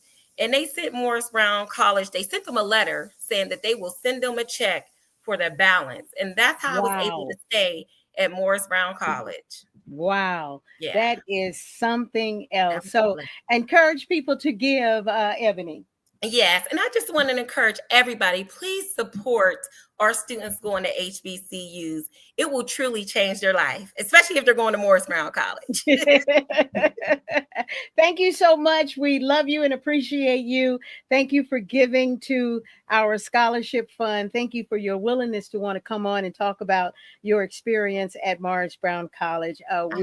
We cannot thank you enough on behalf of the Leadership Church with our pastors, Pastor Tony and Alicia Cash. We can't thank you enough. Thank you so much. Yes. Thank you so much for having me. Y'all keep the donations coming now. I told y'all. Don't tell my mama that I said it like that. Please don't do it. She will call me right now. But I done told y'all. We are trying to meet at least $3,000 tonight. And I was just sent the total as of right now. We're at $2,201. $2,201. And all my math majors, put that in the chat right now and tell me what that is between that and 3,000. What is about 800 and some dollars? We trying to hit it now. We're trying to hit it. So we're going to keep this moving. We now have Mr. Lamar Handy of Payne College, who was, are we going to get Lamar? There we go. We have Lamar Handy of Payne College, who was willing to jump on this call and to tell us about why he chose Payne College, what Payne College means to him, and some of his experiences. And we hope that he will challenge others of Payne College or HBCUs or institutions in general to give tonight. Welcome, Mr. Lamar Handy. Hello. How are you? I am doing fantastic. You see, I'm all excited. I'm Yes, yes, yes. very excited. I've been on a high all day when I knew this was coming up at 7 o'clock tonight, and I knew all the people such as yourselves who were so willing to jump on this call and who are willing to give as well. Lamar, we about $799 away. I'm gonna commit tonight. I just want to put that in your ear that we about $799 away. We go But get you that welcome. 3,000. Yes. Thank you Yes. for jumping on. Tell us about Payne College. Yes, Payne College, dear to my heart. I graduated from Payne College in 2011, native of Athens, Georgia. And so, boy. yes, yes, yes. So I was very ecstatic to go to Payne. The funny story about Payne is that actually I wanted to go to Albany State at first. And just being transparent, I got so tired of taking different tests. I didn't want to go back and take the SAT. I was 10 points off. So I had some friends going to Payne. I got an acceptance letter in the mail, and I saw that I got a $4,000 scholarship. So I said, you know what? Wow. Let me try Payne College out. I go there for 1 year, and then I'm going to transfer to Georgia State to get to the big city of Atlanta. When I stepped on the campus of Payne College and just being greeted by the orientation team, the students that were there, the family love, the support, got there, started experiencing things, making friends, getting involved. I could not leave. My Payne College experience was the best. It's like a big family. Even though I had times where I went through, I only had $5 to my name for a whole week, but I felt like I had $100 because I had the love and support of other people and knowing that I wasn't going through that by myself. And so the experience that you receive at a HBCU is like none other. As many people have said tonight on the call, going back to homecoming, seeing those people that you went to class with, that you may have become a part of organizations with. Myself, I crossed Kappa Alpha Psi Fraternity Incorporated while at Payne College. I was a Mr. Payne College. So I was just so involved because I just really loved my HBCU. And so really talking about life lessons. Those lessons that I learned at Payne College has helped me through some of my toughest times here as an adult. So giving back to HBCUs to support those young people that are coming up is very, very important to let them know that, no matter where you start, you can get there from here. That's our slogan for Payne College. And so Payne College has made me the man that I am today. And so I can't help but love all HBCUs because it's one of the experiences that if you haven't experienced it for yourself, you just won't understand sometimes. Even to this point now, I have friends that want to come with me to my homecoming just because of the love that they see when people get together. The experience, yes. I remember as a high school senior, I had my first HBCU homecoming experience because my mom and 3 of my sisters attended Savannah State. Mm-hmm. And I had the pleasure of going to one of Savannah State's homecomings. I said, well, I'm HBCU from here on out. Can't turn back. It's nothing like it. Now, back then, Lamar, for homecomings, you had to go out and buy the sharpest outfit you could find. I'm talking about you had to step on that campus sharp. But the cool thing about right now, you got to find the slamminest T-shirt that you can find. That's right. That's right. Like it takes you a whole year to figure out now what my T-shirt is going to say or look like now. That's right. That's right. That's right. That's right. It is such an experience. Well, Lamar, we offer you the opportunity to give as well as to challenge others who are viewing us and listening to us to give to this Closer-Thon. We're trying to get that 700. And 99. We're trying to make it there. And we're on until 9 o'clock tonight. So the timepiece says, Joyce, you got 14, 16, 19 minutes to do it. Come on, Lamar, help me. Y'all, come on, please. I'm going to also donate, but you all donate. Tell your friends, text them. Matter of fact, I take a picture of the actual link so that I can send it to my friends to donate. So please, we can make it. You don't understand that $1, $5, 10, 20, 100, 200, whatever can help change some person's life. Because again, HBCU is nothing like it at all. And once you get that experience, you never forget it. It'll be with you for the rest of your life. So you all, let's get on tonight. We can do it. We're not far at all. We got 14 minutes, 14 to Yeah. 16 minutes. Well, So let's go and do it's it. almost it's a 1 hour and 42 minutes. Okay. We end at 9 o'clock. And so all my mathematicians who are quick, give me what that number is. You see the gray hair. I graduated in 1983. So I So just 10 know minutes, really. it's some teen minutes. That's right. That's right. It's some teen minutes that we're That's trying right. to raise these dollars Yes. because of who we are out here trying to support, and we're out here trying to support our youth, our That's right. students who are graduating high school sometimes in May, and Mhm. who have decided that they want to further their education at a predominantly Black college or university. Well, the Leadership Church is going to be there to assist and to help because of people like you and all of those who have donated tonight. So, Yes. Lamar, thank you so much for jumping on, and go Payne College. Go Payne Right. College. Let's go What is Payne. our mascot?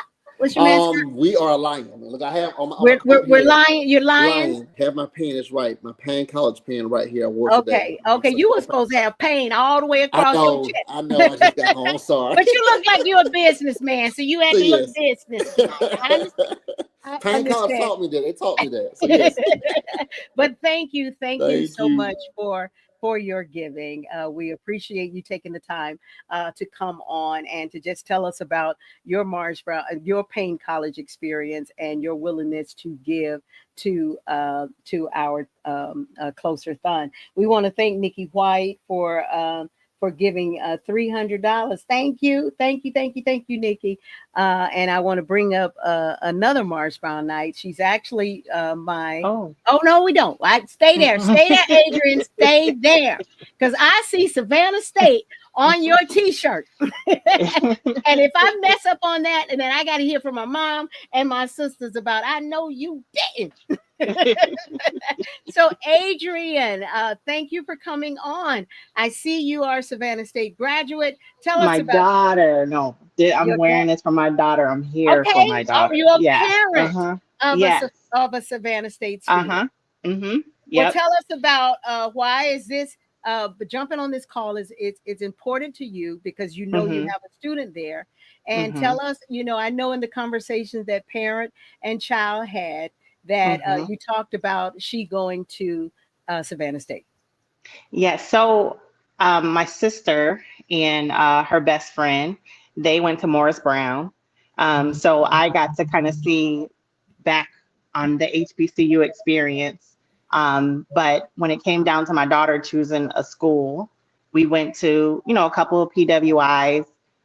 We ended up not settling, but choosing Savannah State University. Scholarships were really important to whatever school that she went to. And I'm very appreciative of the scholarship she had, but I noticed a change in my child for going to an HBCU. She was very quiet, reserved, kind of a lot to herself.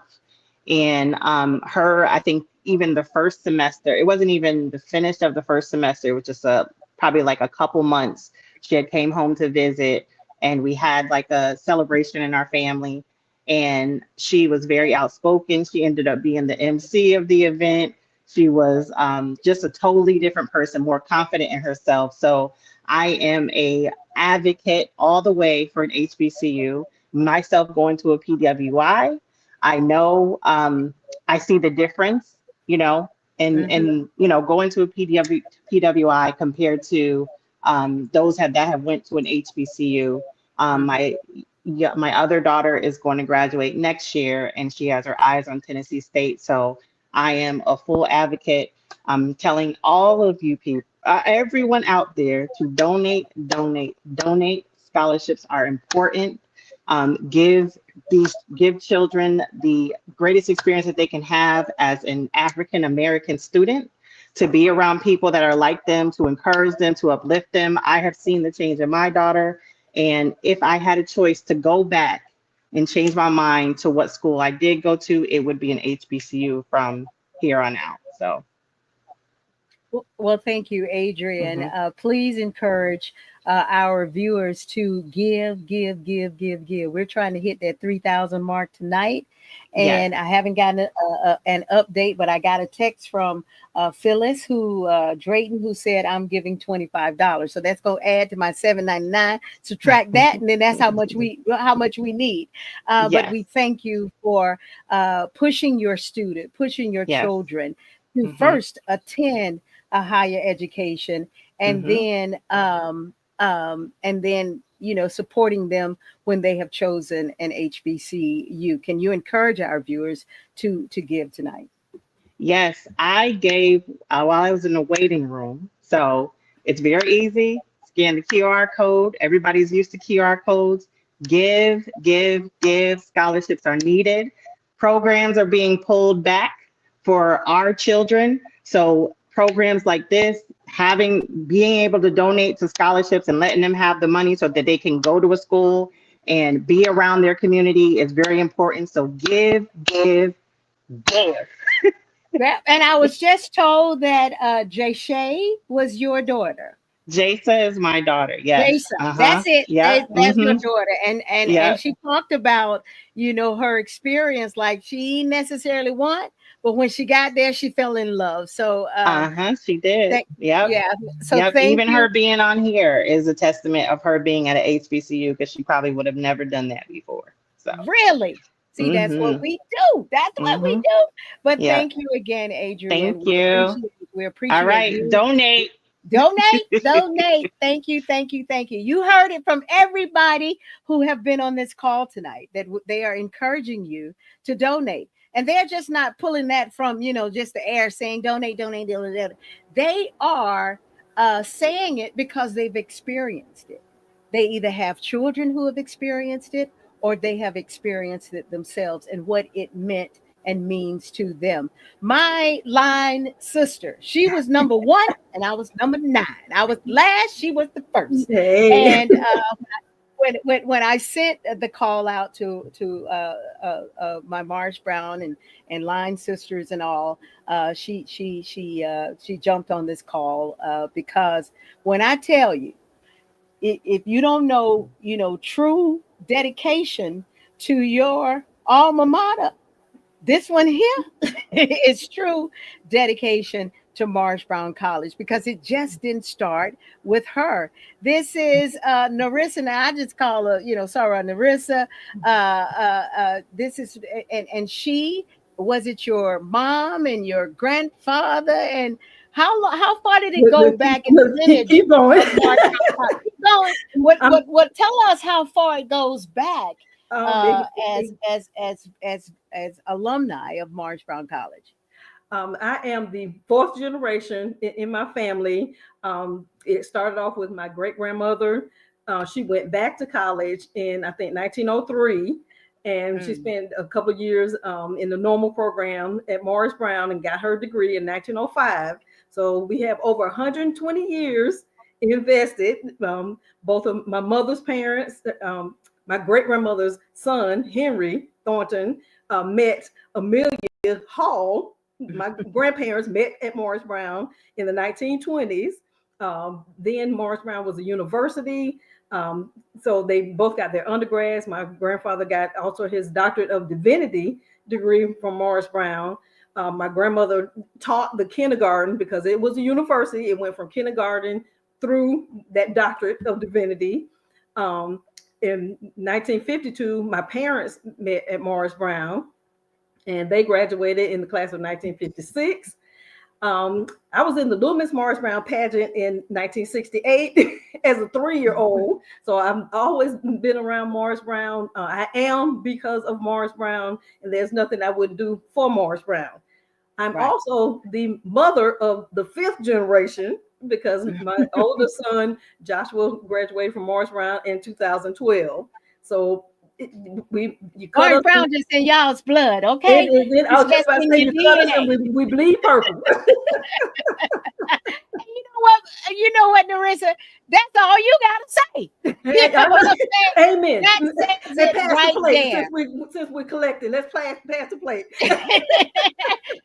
That I mean, that says it all. That as far back as 1905, is that what you said? That was As when far my great back grandmother as said graduate. 1905, you all have had representation of Marge Brown College in your family. That Right. says a lot right there. Right, and that's your straight line. Now we have some cousins because actually my grandfather's sister Beulah and my grandmother's sister Rachel graduated together in 1928.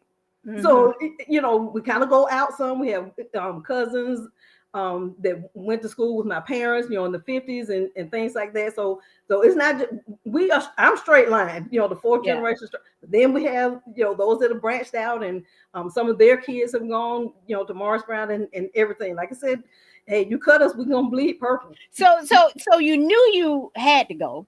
Look, I didn't have to. My mother Because of kept, the lineage, you well, knew my you mother had kept to saying, go. well, you can go anywhere. I told them in the second grade That because you I were had going to been up Morris. in Morris Brown. You know, I used to go to the football games and the parades. I have had the total Morris Brown experience. You know, climbing the trees. You know, and all kinds of stuff. You know, Hanging on the bridge, yes, standing on on the the wall. wall, hanging out. Yes, all of it. You know, and my mother was like, well, you can go anywhere. I was like, I told y'all in the second grade I was going to That's where Morris I was Brown. going.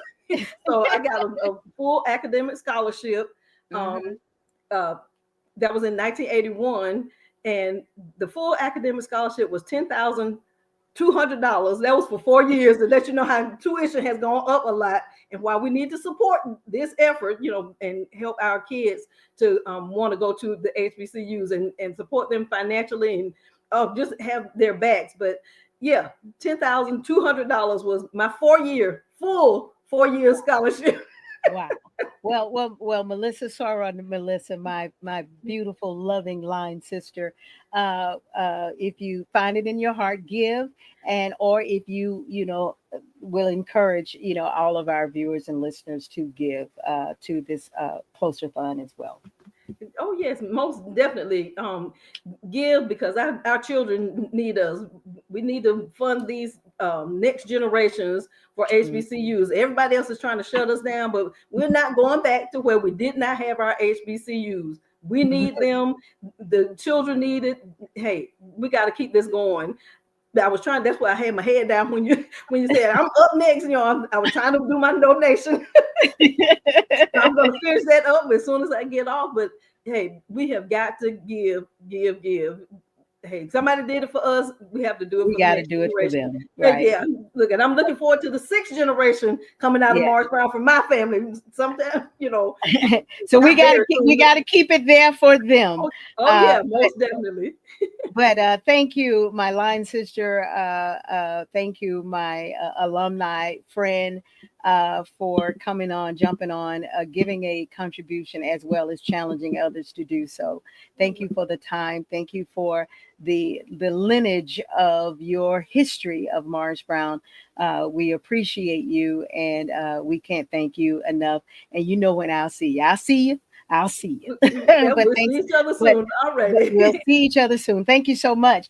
And we got to keep it going on now. He was at our engagement meeting today at the radio station. And so I said, Derek Bozeman, I'm going to need you to jump on this call tonight because of the Leadership Church doing a Closer-Thon, raising money for scholarships for our deserving students who are headed to an HBCU. And Derek is all about the students. One of the organizations that he's a part of is called Let Us Make Man. They give scholarship to hundreds of deserving men who are going to school, whether it's a HBCU or any other institution. They do this on a regular basis. So I knew he was one of the people that I needed to get on this call to talk about, and he is a Marge Brown graduate as well, but to talk about the importance of supporting our students. So welcome, Derek. Joyce, it's great to be with you. As you can see, I haven't even made it home from the engagement meeting. I'm literally minutes away from my house, but I thought it's important the work that the Leadership Church continues to do around this whole issue of elevating historically Black colleges and universities. Because when you look at the numbers, 70% of Black doctors graduate from HBCUs. The vast majority of accountants, most of your Black lawyers started at HBCUs. And so we know the numbers suggest that they are critical, they are important. And you and I shared a great alma mater, Morris Brown College, along with your line sister, Narissa, whose lineage, if people miss that, you're talking 5, 6 generations since 1905. I mean, my God. So these are incredibly important institutions. And the only way they stay vibrant and viable is if we support them, just like what you're doing tonight. Well, thank you, Derek, for jumping on and sharing that. I mean, I know what Morris Brown did for me, and as you can hear and have heard throughout the night, what these HBCUs have done for so many people. We can go on all night tonight to share these stories.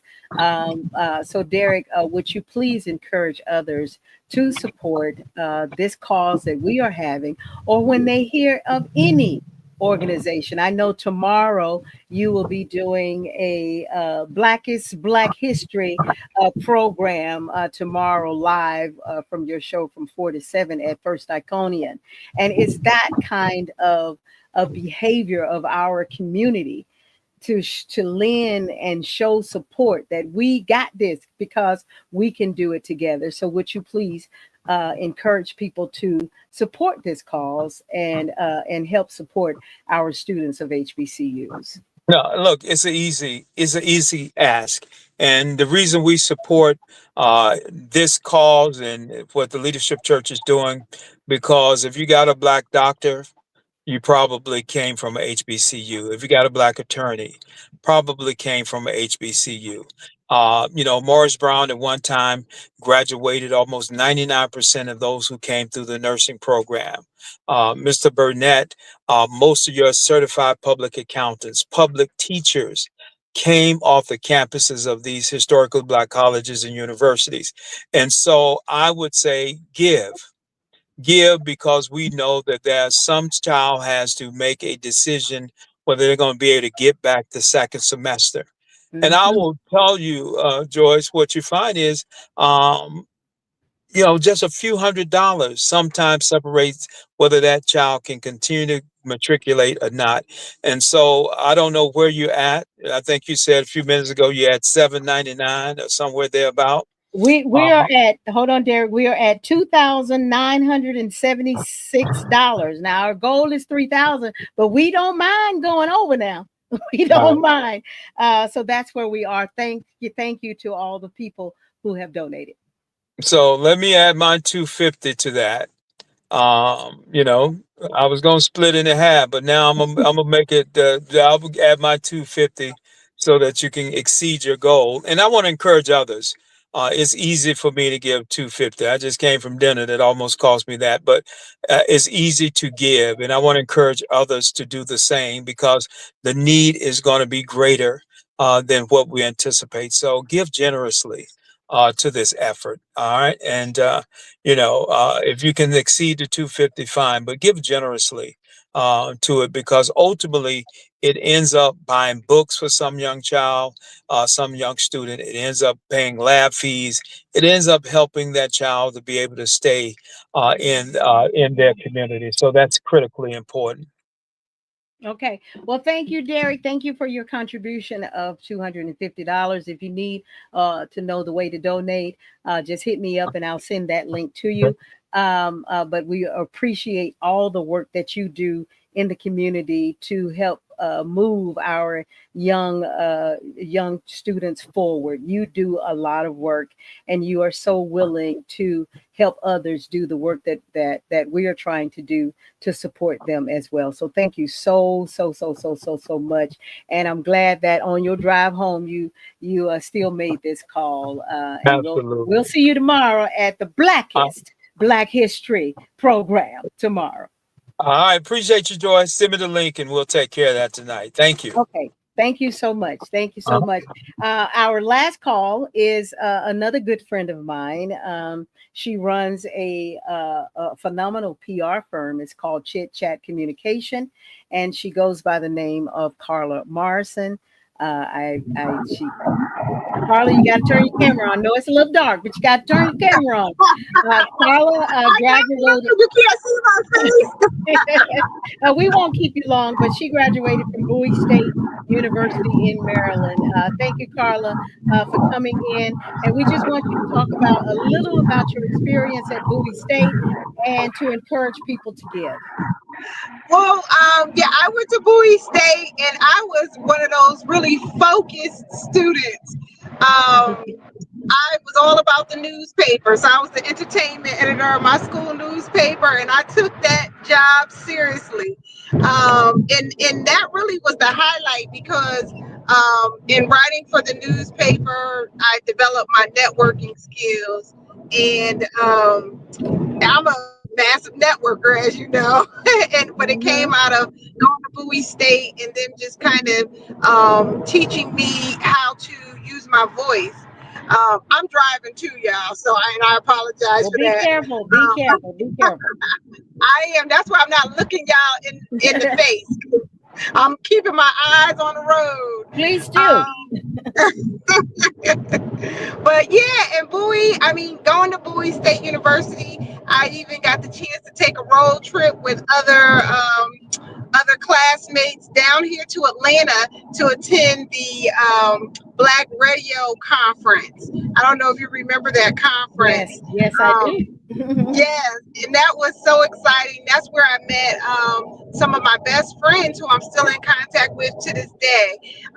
So Bowie, did a lot for me with my career and development of just being able to use my voice because despite what you may think, Joyce, I was actually a very shy young lady and still can be, but more quiet. I'll say that. I was a quiet young lady, but I had to learn how to speak up for myself.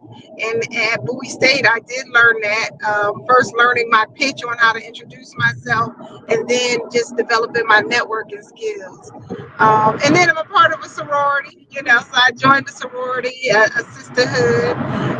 So that opened me up to being connected to more people than I'm used to because it was always just me and my sister. And my mom and dad, and that was it, Yeah. Well, Carla, I know you're driving, and I want you to keep your eyes on the road and be safe. Would you encourage our viewers to give to this Closer-Thon as we are raising money to help our HBCU students? Yeah, definitely. I pray that everybody who is on this call or can see this video will give. We all need to give. I'm going to give as well because it's important. I know we actually have some students out of Atlanta, Georgia, who attend Bowie State. And so, they're always asking, Miss Carla, do y'all have any scholarship money, for just little things? So, and we give to them. So little things can, little bit can go a long way. I mean, just toiletries and things like that are needed. Sometimes they don't really have that to buy the things that they actually need. So any little bit helps. It can go a long way. Well, Carla, thanks for your contribution. I will send you the link so you can make that contribution. And thank you for jumping on and letting us know that Bowie State is out there. And Yeah, it is. and It's a private. I'm the president of the Georgia chapter, so the alumni chapter. So I gotta really let y'all know Bowie State is in the house. All right. Bowie State is in the house. Thank you, Carla. Keep your eyes on the road. Get home safe. And we thank you for jumping on this call and making the contribution. Hey, y'all, we have made it to the end, but guess what? We have exceeded our goal. We have raised so far $3,226. Come on, make some noise for TLC. That's the Leadership Church. And to close us out, our pastors, Pastor Tony Cash and Pastor Alicia Cash, is just to come on and to say thanks for what you have done in our help to support our students at HBCUs, our upcoming students who are graduating from high school and have chosen an HBCU to attend.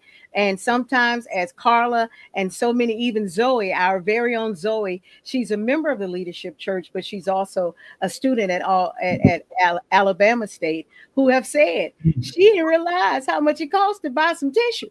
So, when we are in a position to help those students, it's nothing like if Zoe were to call the Leadership Church and say, hey, I need XYZ for XYZ. I know these two right here, my pastors, they are going to be there to help us. And we are able to do that because of all of the contributions that you have made tonight. And we cannot thank you enough. So now I invite my pastors, Pastor Alicia Cash. She came on to open up this Closer-a-thon, and we are welcoming our lead pastor, Pastor Tony Cash, to close us out.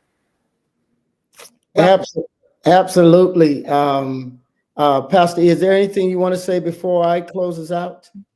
Absolutely. Well, let me say just how proud I am of all of you, from Pastor E to Elder Jeanette Pollock to Janae, Minister Janae, and most of all to our most adorable, talented, gracious mouthpiece for the Leadership Church, Dr. Joyce Littell. When I tell you she is a mouthpiece for the Leadership Church, she is a cheerleader for the Leadership Church, and she loves her church.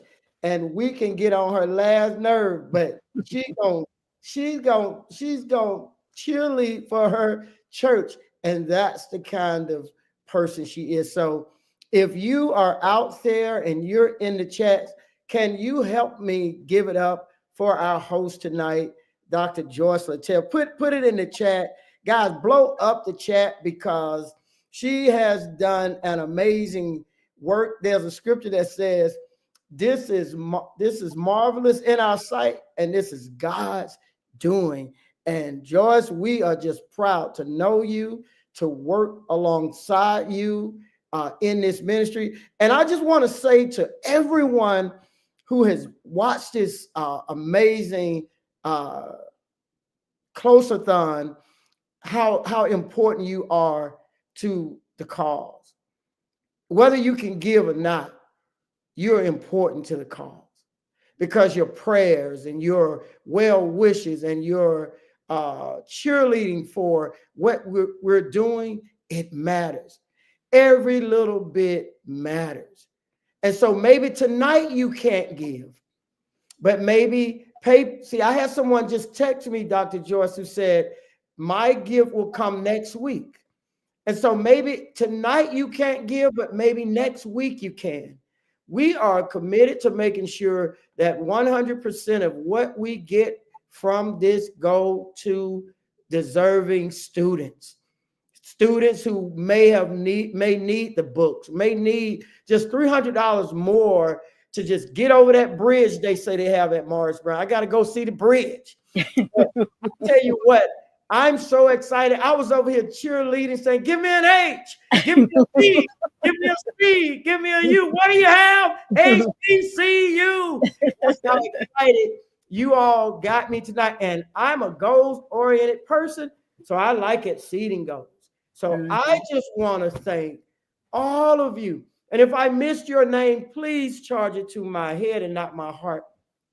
I want to thank the Leadership Church, because if you are looking at this tonight, you're seeing that size is not the most important thing. You're saying it's the heart that matters. And that's what the Leadership Church is about. If you're looking for somewhere, you say, I want to go somewhere where there's passion, where they care about our community. That's what you're seeing tonight. It's not all we clapping and shouting and dancing. We recognize that Jesus said that we must love. We must love our neighbors. We must give to the downtrodden. We must give to the poor. And so as I close out, one of my heroes, Dr. Martin Luther King, when I was a little boy, and I get emotional every time I tell this story. I was in the 7th grade. I didn't know what was possible in life. I was poor. Matter of fact, in the 7th grade, I had my most humiliating moment. I had on a pair of jeans, and a mishap happened where they had a hole in the wrong place, and I was humiliated. And I went home, the little black boy, I was humiliated. But one day they showed a video of Dr. Martin Luther King preaching. And I kid you not, I said, that's what I want to be. And I later found out that Dr. Martin Luther King went to an HBCU, Morehouse College. And I've never turned back. I went from being humiliated to being inspired by a man who graduated from an HBCU.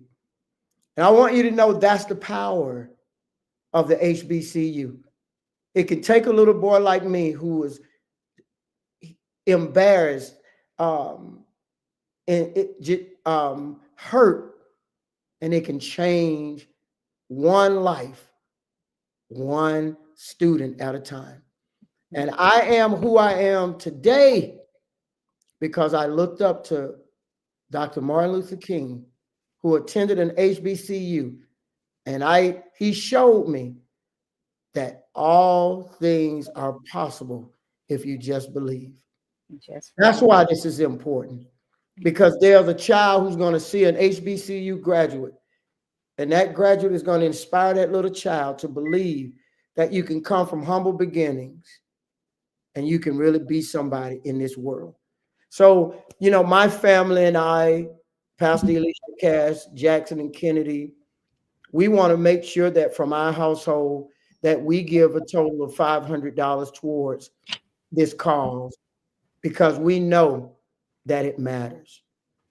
Our daughter will be attending at Alabama State University. And so, we know that we've got some tuitions to pay, and she's going to need some books.